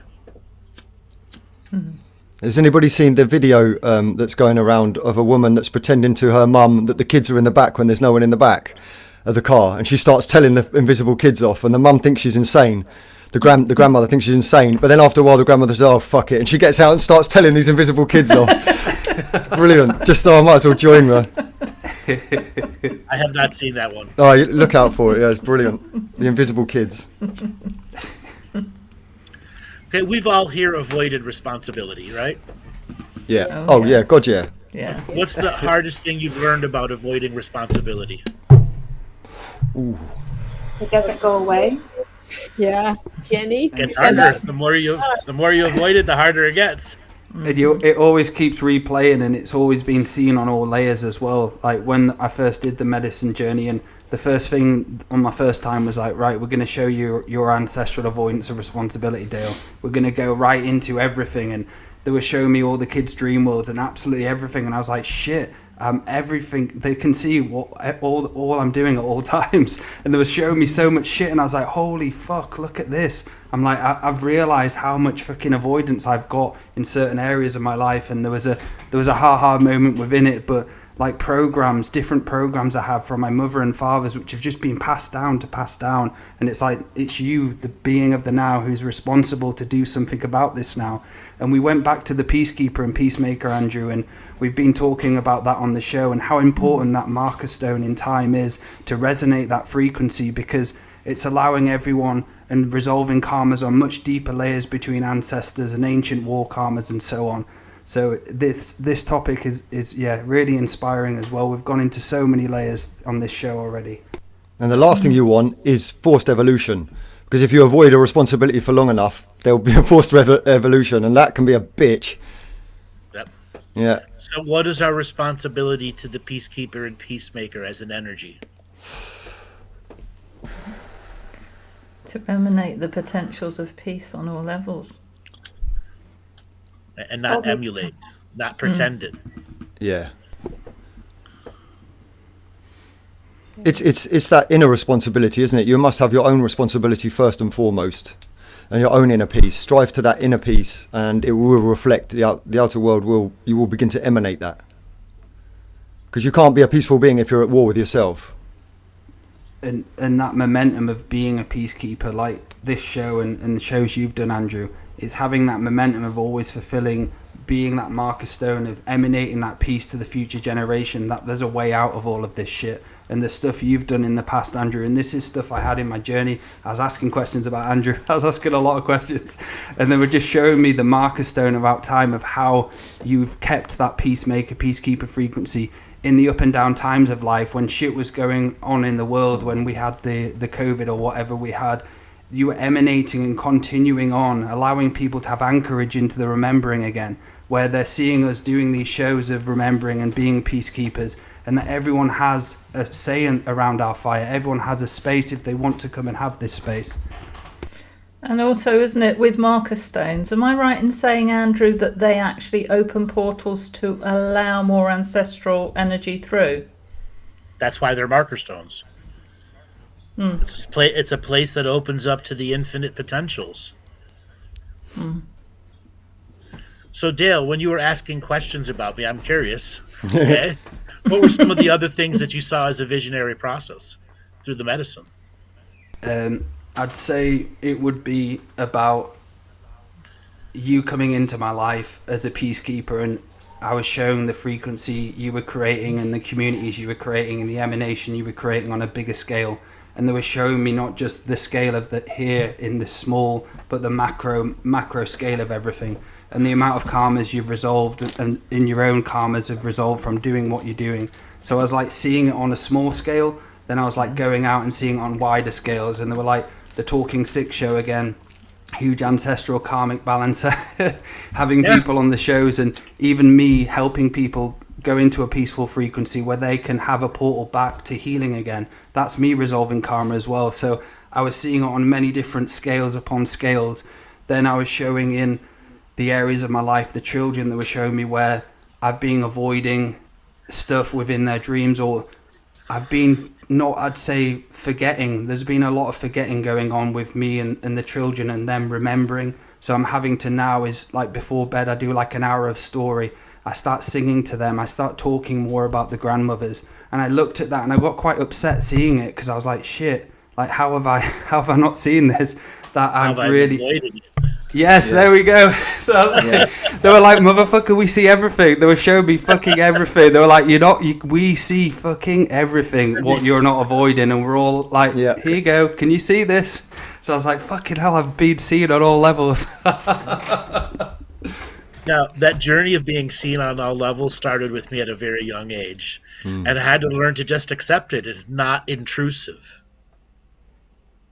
Yeah. And once I accepted it as non-intrusive, it's what allowed me to expand my skill set manyfold. And to have the same vision they do, and to recreate it in language here.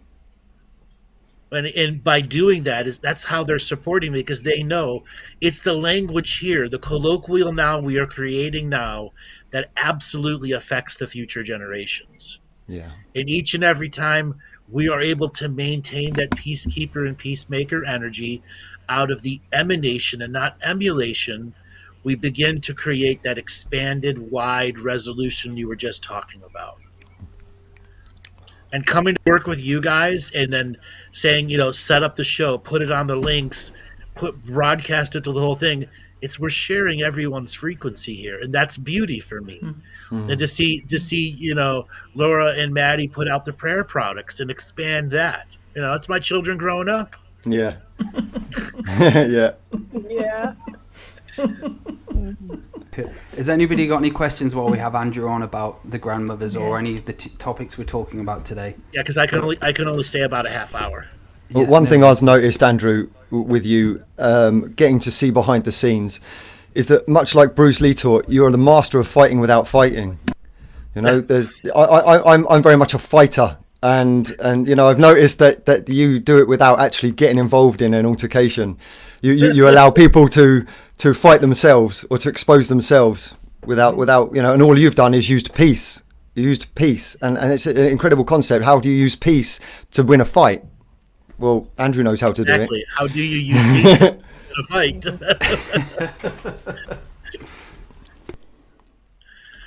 So Dale, I have more other curiosities. So you during this medicine journey, obviously I was a marker stone to show your growth. Yes. Okay. And you were on. So one of the journeys I had as well, I saw myself in Turtle Island, doing psychic surgery and doing trainings, having teaching people and so on.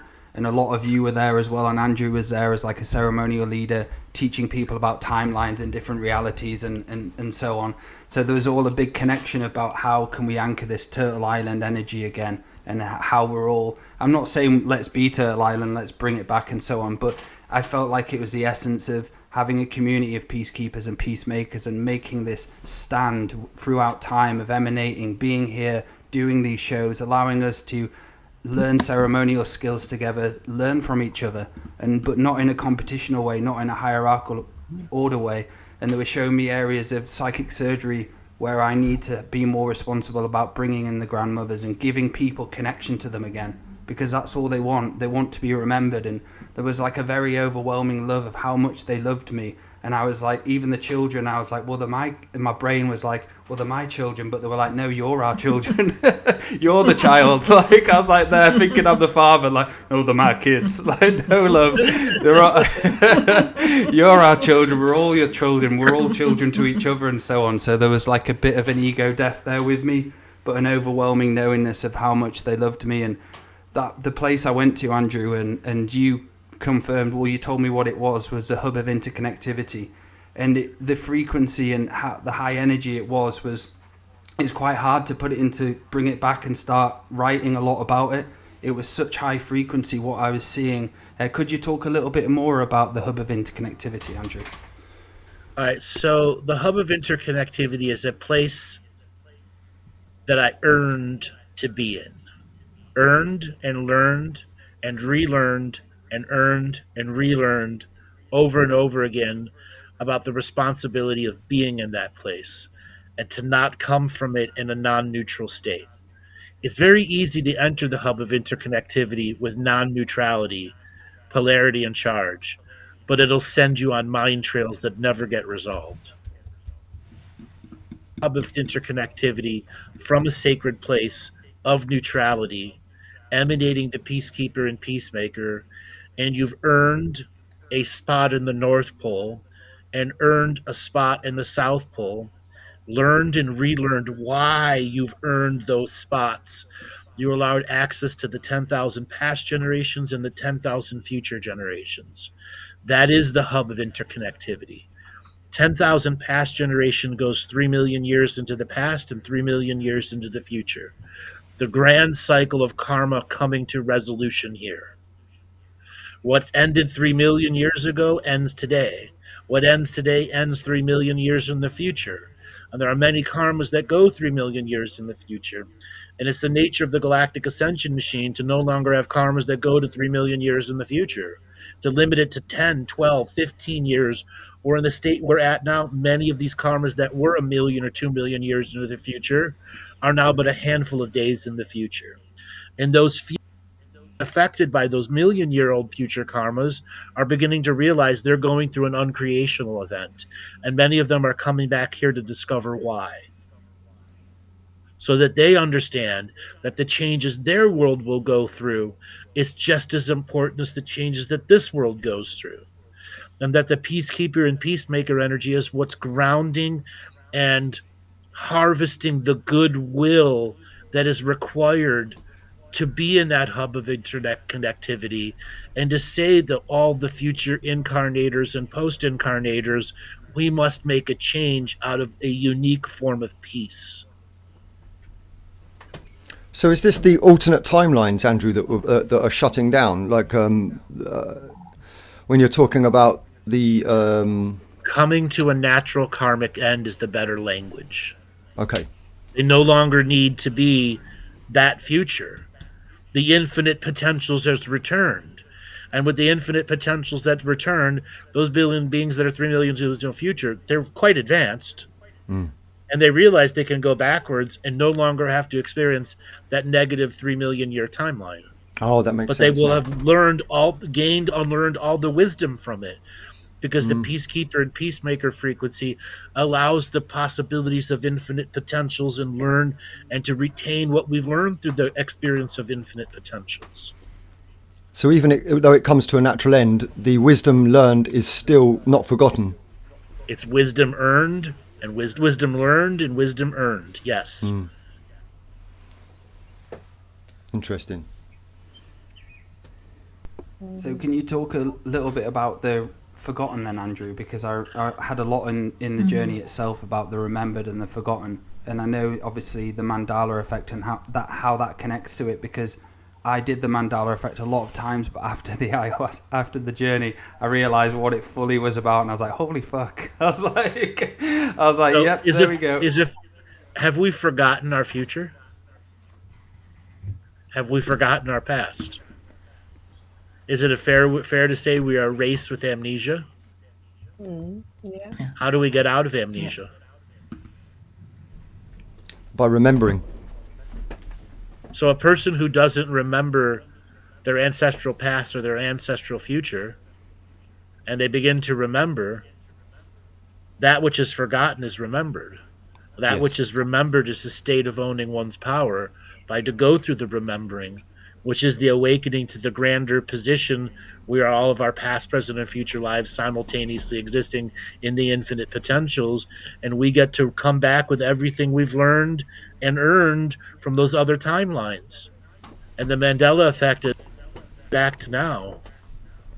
So much of it is letting the ancestral Mandela effects of the other generations come to the table of peacekeepers and peacemakers and tell their stories. By telling of the stories in the hub of interconnectivity, we broadcast to everyone simultaneous the codes to remember. Your individual journey to remembering, with no one stepping on your individual journey to force a remembering. It's what you're ready for in your moment. And again, that's the peacekeeper, peacemaker energy guiding the hub of infinite potentials and infinite possibilities to be targeted to each individual for what they need in their personal growth. Yeah, and it's a part of the process, isn't it, Andrew? Because unless you achieve a certain level of peace or that peacemaker, peacekeeper frequency, then the certain levels of awareness just aren't available to you, are they? You know, it complements the process and the remembering. That's right. It's all the groundwork. So then, Andrew, would the grandmothers be the holders of a lot of that peacekeeper, peacemaker energy through the wisdom of their experience? Well, their stories are what attracts them to the fire of the peacekeepers and peacemakers. Many of the grandmothers have been denied to access to the storyteller fire by ignorance. And when a peacemaker and peacemaker makes a fire that invites everyone equally, the grandmothers who are forgotten can be remembered. And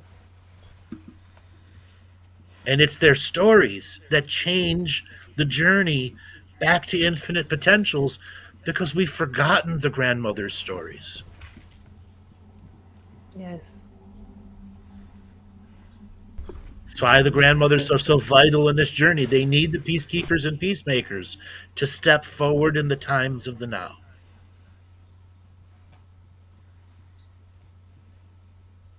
Beautiful. Okay? Peacekeepers and peacemakers are fueled by the grandmother's stories.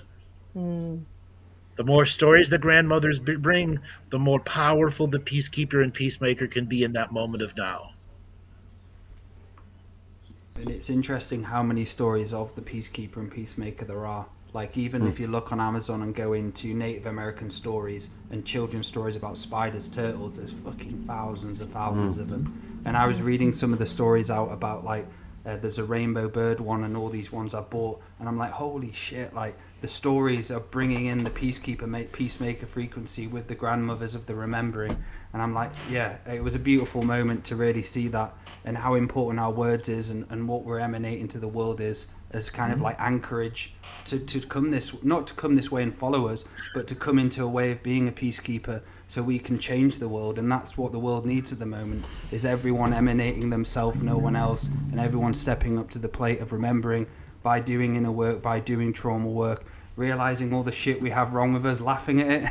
I've still got loads of shit wrong with me I still work on, but always allowing that laughter and playfulness, but still that focus of we're going into the fifth world of peace, then eventually the sixth world of peace, and always having that as a vision of inspiration.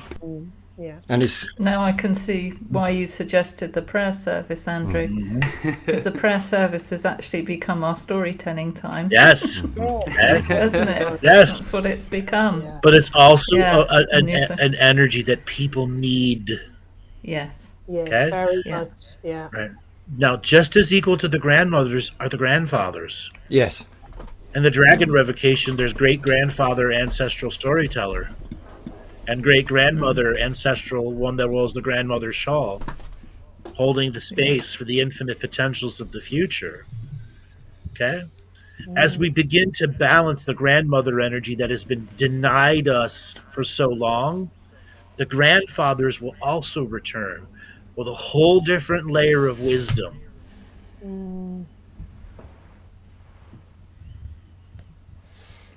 Okay? The grandfathers are on a deeper level of forgetting than the grandmothers. Yeah. Why is that?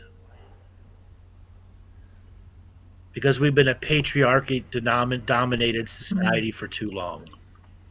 And to bring balance to that, the grandmothers must tip the scale back to even, so the grandfathers can be remembered. The grandfathers before patriarchy dominated the world. The ones who stayed in balance with their grandmothers. Their lovers of their time. Well, it sounds like a story just when you speak it. It does. It just sounds like a beautiful Yeah. story. And it shows how much patriarchy has damaged the men. Yes. Yes. How much it's damaged everybody. Yes. And that's what I saw as well in the journey. Was it even went from the smaller scales of like my own ancestral karma and my avoidance to a bigger scale of avoidance, where I was seeing like UFC fighters come into my journey, and I was just seeing these ancient karmas being played out of war, all, you know, with boxers, with all this karma playing. And it was like a pretty funny moment seeing that on such a big scale, that in front of us there's always fighting, there's always battle, there's always patriarch kind of imprint. So they've been forgotten for so long because of that's what they wanted to imprint us with, this disconnection process, this war process, and so on. And that was done by negative grandfathers coming in and teaching the young the rules of war before the rules of spirit. Yeah. So sometimes it's easier for me to do something like simple in the physical to absorb some of the larger concepts. So I'm trying to connect with my lineage and connect with my ancestors. Like I started doing cross stitch, just picking up kind of a dying art that my ancestors did and going through that physical process so that my DNA would kind of remember it. Is that one of the ways? Absolutely. Pottery, cross stitching, making ceremonial clothing, learning how to cook. Canning. All of those things are to trigger the DNA into remembering. Yeah, when I began weaving in the first, when I first ever began weaving, it was like a bone memory. I could just do it. I didn't have a clue why. I'd never even seen it do it. It was just there, and it brought so much richness to my life and so much connection to the grandmothers and to my ancestors. It's been a beautiful journey of learning. And look how much joy it's given you. Yeah. So much. Right. And how much more joy it will give you. It's infinite potential for you. And Jen, does cross-stitching represent infinite potential for you? Yeah, and it brings part of my forgotten side back into the present, into being remembered. Through Roth creativity of hand-eye fingers coordination. Okay? Which is the great creation in action. Okay? Yeah. Now, both of you share stitching, weaving as an energy. What's the next level for both of you? For me, I've just planted a dye garden so that I can make my own plants to then dye the fiber and process the fiber. So that feels like a really potent alchemy because I can start from literally the seed and creating the fabric. Okay. What about And clothing Jen, for or you? blankets? What's next level for you with that? I think creating my family tree with needlework, because I like Beautiful. what Laura was saying about going back on our family tree. There's a lot of mystery about my lineage. Okay. So trying to figure Beautiful. that out. Again. The fact that you made that creative leap into weaving your family tree, that's an ancient technique of heraldry. It was tapestries on the wall that did that. Okay, so you've tapped in to an ancestral talent of heraldry. Beautiful. That's going to repay you 1,000-fold. The tapestries told the stories, didn't they? Yes, Yeah. they told Like the the story. Bayer tapestry. It could be passed on for generations, become a sacred And object. they were passed on for generations. Yes. And then everyone added their generational story to it. After the psychic surgery training I did with Dale, I was guided by the grandmothers straight afterwards to weave both me and him a kind of like a woven amulet of silk. So sort of the first time I'm working with silk in this way to create like a protective kind of potent object, like really guided, like specifically from the grandmothers, with shapes that they intuit to put into it and something that can then be worn. So this is all like a new experiment, and I'm excited to see how it turns out, and excited to give it to Dale as well, to see how he feels it and how he can work with it himself. Just so you know, Lily, you could start your own silkworm farm. Like they did wow, in the that'd be ancient cool. days. Dartmoor It's not silk. hard. Believe it or not, it's not hard. You can buy them all. You can buy your seeded thing and get your own silk. Wow. Dartmoor silk. How many people would buy that, Lily? Dartmoor silk. Oh, Incredible. Yeah.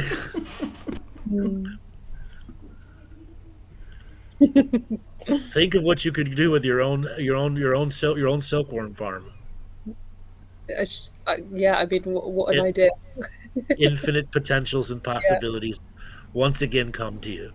And when we recognize how ideas give us access to those infinite potentials and ideas, the rest is actualizing. What can I actually do with this in my frequency? What skill sets do I have now to bring it to reality? What resources in the now do I have to make it real?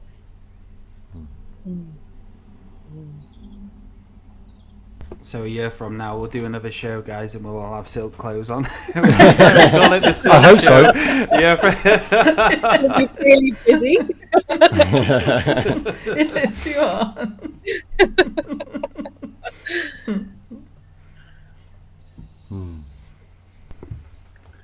So one last question about your ayahuasca journey that had me in it. How many versions of me did you see?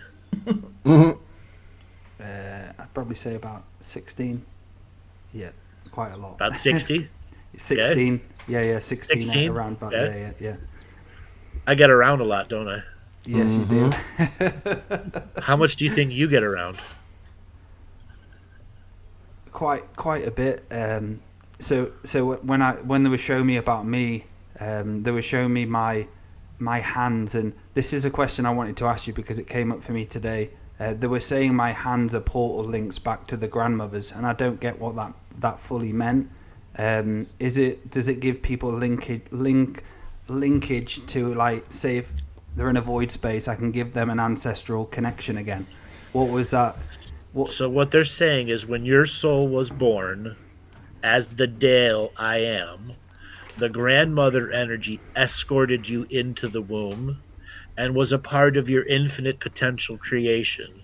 That if you should choose through free will as a man to be a healer in a patriarchally dominated society that has heavily wounded male and heavily wounded female, that the grandmothers would be a source of one of your many sources of healing capacities. Okay? They're not your only source. They're one of many sources. But it would be the one that would guide you through the many free will choices to accept the healer within you. And yes, your hands are portals, but they're not just to the grandmothers. They can be a portal to the grandmothers, to the grandfathers, to the earth, the moon, the sun, the stars. It can be all of them. But each individual being needs their code to heal.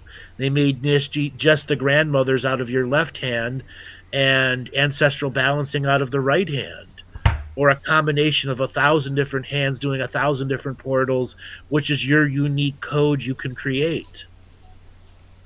And a question connected to that. This goes back to my first reading. What I wanted to ask was, you said I can give people life reviews who haven't been given life reviews before. How the fuck do you do that? Like, do you connect to the hub of interconnectivity? Is it like you go and get it from there? I was kind of like, I remember listening to it the other week, and I was like, I need to ask Andrew that. I was like, I want to know a bit more about that. So, some of the work we did on Lily was that. Okay. Yeah. Okay. It's what was not going to be resolved if she didn't go through this. As simple as that. Okay. So how does life reviewing help you as a healer? Well, you get to see their end if they don't fix it. Wow. Yeah. And what does it take to fix? What are all the mistakes they're going to make on that journey of not fixing it? Does that end that death process? Yes. Yes. That's why all death process can be avoided unless you come across a one that's inevitable, meaning the grandmothers and the grandfathers determine you have to come to an end because your work is going to be stronger on the other side. You have completed this I am's unique frequency purpose of impact into this world. Anything more is stepping on the journey of others. And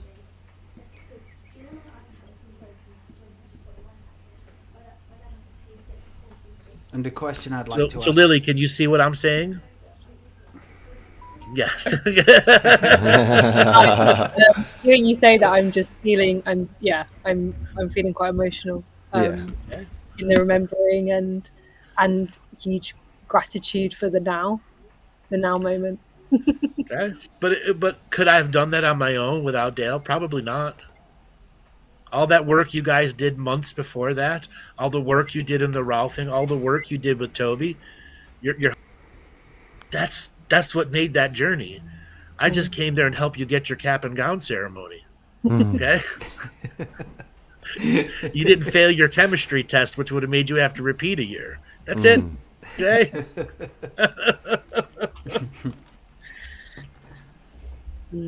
And it is an honor to do it. So as I've done some psychic surgery sessions with Andrew, it's fucking incredible.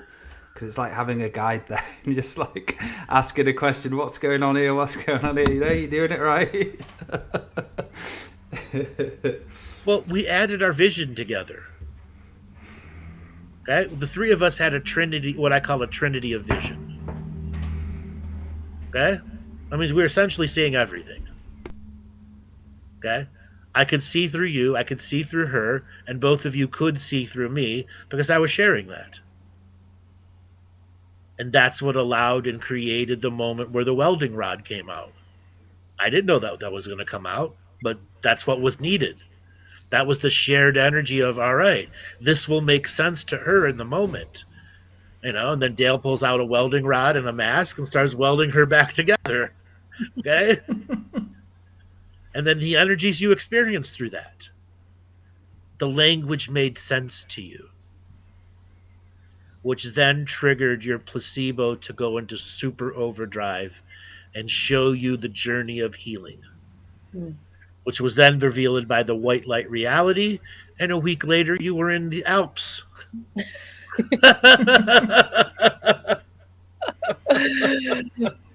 Yeah, that was amazing. A week later, you were in the snowy Alps. Okay?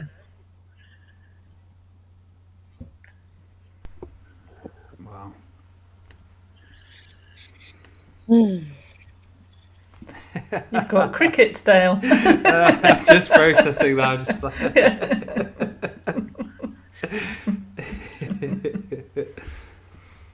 Wow. Well, guys, I actually got to go. I've got another session that I got to get to. I just wanted to pop in here and drop my 73 cents. You've dropped some crickets, brother. Thank you. Yeah, you gave us about $20 in the end. There you go. All right, guys, you go have a great show. We'll talk soon, everyone. Bye-bye. Take care, Andrew. Thanks, Andrew. See you later. Thank you.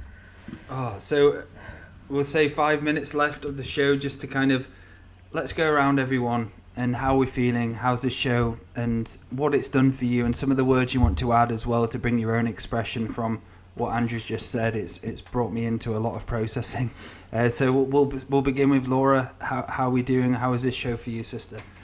Oh, fantastic. And it's always an added bonus when Andrew is on, isn't it? And brings his beautiful, unique frequency to it. And I think I was saying to you today, Dale, about one of my focuses now is really about emanation of that peacemaker frequency, keeper frequency, and being that celestial medium of peace that creates that. And working more with the grandmothers. I mean, I was so inspired by your journey, and your trip with with Aya. Obviously, I've done that as well. So it sort of felt like I could combine those, and it's given me, really re-inspired me to call the grandmothers round the fire, and actually for my own grandmothers as well, working with some of the work I'm doing at the moment, calling in my own grandmothers, and it is amazing the potency of the energy you feel when you start engaging that in a sacred way. So yeah, and it's been fabulous sharing that with everybody in the chat and everybody who came on today. So thanks to Jen who's just gone, and lovely to have you on, Lily, and Mary. Thank you. My old friend from mentorship, and obviously my brothers Maty and Dale. So it's been a fabulous, fabulous show. Thank you. And an honouring to you, sister, that we all place our hat off to you, because you are a grandmother in every way of the remembering, and you're bringing songs and prayers of the remembering to those who need it. And the Sunday prayer is an example of that, of how important that frequency is, and you resonate it. And as well, is there any, so do you do mentoring, Laura, or is there any from the promotional point of view? Yeah, just to kind of connect it to it, because you have so much knowledge about how to connect to the grandmothers, and anybody wanting to connect to them more and have an understanding of the ancestral lineage, I highly recommend getting Laura and having a session with Laura, because she has innately knowingness and she emanates that peacekeeper frequency as well. Thanks, Dale. Yes, I certainly am an ancestral medium, and we can do work. It's not work. We can do joy on that, and work together and co-create together for your ancestors. And one-to-one sessions. It's all on Two Feathers Medicine or shamanic training, anything like that. Yeah, love to do it. Love doing it. So thanks a lot. Thanks, Dale. Thank you, sister. And Maty, hello, brother. Yo. So, in reflection to the show, I think this is a wider reflection than just this show as well. I don't know if you, Dale, but things that Andrew has been saying for a long time that made sense, but now I'm seeing it manifested. And now, there's so many things, like being the sum total of all of our lives, past, present and future, and the way this culminates in this journey that we're on now as the peacekeepers, peacemakers in the great remembering, and the fact that my own remembering is beginning to expand as well. So just, I don't know, there's, every time I listen to Andrew speak just recently, there's more layers, but that's not quite the right way to say it. I don't think it's layers. I think it's more of an experiential knowingness of what he's been talking about all this time, if that makes sense. Yeah. And if anybody wants a private session with me, my private sessions can be anything from coaching to psychic surgery and anything in between. A lot of the time, I will do both. Because as everybody knows, a lot of people just get stuck into what is self-work, and it's quite easy for us as psychic surgeons to show you what self-work is whilst we are working on you at the same time. So I've got the private sessions. Go to twofeathersmedicine.com, and I'm a light language specialist. So I've got a basic light language course for anybody that doesn't speak it, with some other courses on the way and some other products there as well. So yeah, twofeathersmedicine.com. Thank you, brother. And Mary? Yes, I think the whole show was fabulous. It was lovely to talk about the energy of the grandmothers, actually. It was lovely to talk about it with all of you. And it does leave me with that whole feeling of the peacemakers and the peacekeepers. And as Andrew was talking, I was just thinking, to myself at the time about my journey and in relation to holding the peace. And when I held it and how that worked, and when I didn't, how that worked. And it was an interesting insight actually into my own journey. It was like a little mini life review that I got into there while he was talking. And always, when I didn't, it was when I lost my center to some extent, and I got a little bit rattled, and the outcome would never be as good for me or for anybody else. So it's just my own insight into that, about how important that is for me, because I know that I'm a very peace-loving person, as we all are. I'm no different to anybody else. But it's just being more aware maybe of how I can hold that and how I can nurture that and how I can. It's okay holding it when you're at peace, but holding it when you're challenged and when you're in a that's when it's difficult. And I have done it, and I think it's a good thing to look back on and recognize when we did it and how well it worked, because it's like counting the victories. And I think that as a grandmother, I think that that's something that I'm leaving the show with. I'm leaving with that feeling of, I'm going to count my victories, because I have reached a certain age at this part in time, and I have a lot of learning and a lot of experience. And it's something to value, the times I failed and the times I didn't, and were they really failures? I don't know. But that's what I'm leaving it with. And thank you all for helping me to arrive at that spot, actually. Thank you, Mary. You Oh, certainly sister. emanate the grandmother energy. Oh, thank you, Laura, as you do. We'll all dance in the Aurora Borealis in 100 years and just laugh at each other. Yeah. Yeah, we are. Fuck it, let's do it tonight. Motherfuckers, let's do it. We'll do it tonight, Dale. We'll do it tonight. Yes. And Lily. Yeah, I think just following on from what Mary said, and definitely through this conversation, having kind of a life review as well, and reflecting on how great it feels and how wonderful and ecstatic it feels when you are aligned with the peacemaker and peacekeeper, and when you are on the ancestral, walking in the footsteps of your ancestors and really following that pathway, how beautiful that feels. So when you come down from that feeling, it feels even worse. And it's a really big sign to get back up there. So yeah, just reflecting on that actually once you have experienced the true ecstasy of being in that place, you can never forget that. So you only need it one time and you'll always go back. Yeah, so thank you all. I'm really thankful for this conversation. Thank Beautiful sister, the weaver. Yes, weaving your magic. Weaving your magic. And that just a really short, going back to one of the journeys as well. The funniest thing ever, before I went into the hub of interconnectivity, the home of the grandmothers, a spider came on me before I drank, like crawled onto me, and it was making its way over from the other side of the room, and I was like, fucking hell, it's coming over to me. And everyone was about to take it, and I was like, I'm going to have to take this spider out, guys, one sec. While everyone was started, and I was like walking with the spider and put it down. I was like, fucking hell. It always signifies. Go ahead, man. Not always, but quite a lot. It signifies to me, because I get spider come onto my altar quite a lot when I'm doing ceremonies, and they'll just come and just sit there and just watch me make tea. And for you, she's the weaver of the dreams, right? So usually when grandmother spider's there, I know that there's a new dream being wove. Beautiful. She also wrote the first words, and often she comes across my keyboard. Yeah. Yes. Anyway, fantastic show. Thanks everyone. Thanks Lily. Thank you Mary. And if anybody would like as well, psychic surgery sessions and past life regression training. So I do past life regression training at the moment on a one-to-one basis, which includes 3 sessions and 3 sessions into past life itself.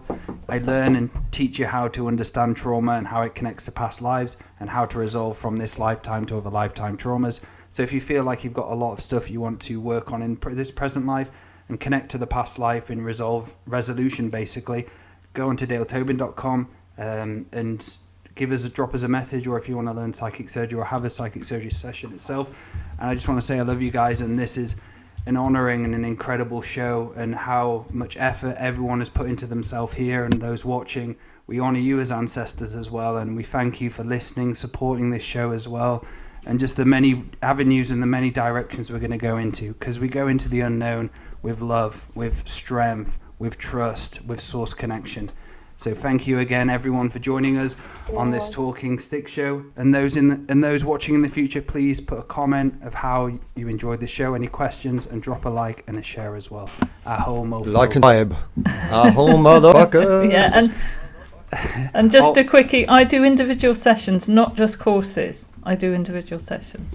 Okay, thanks, Dale, for that. And also as well, which I forgot, Laura, so do you want to talk about the show on Thursday, Laura, which is coming up, and I will post up can you remind me what it is, Dale? You'll be able to read off the poster for you. There we go. It's the UFO native people. Ah, okay. Brilliant. Yeah, and I'm back, my turn Sunday for the prayer service.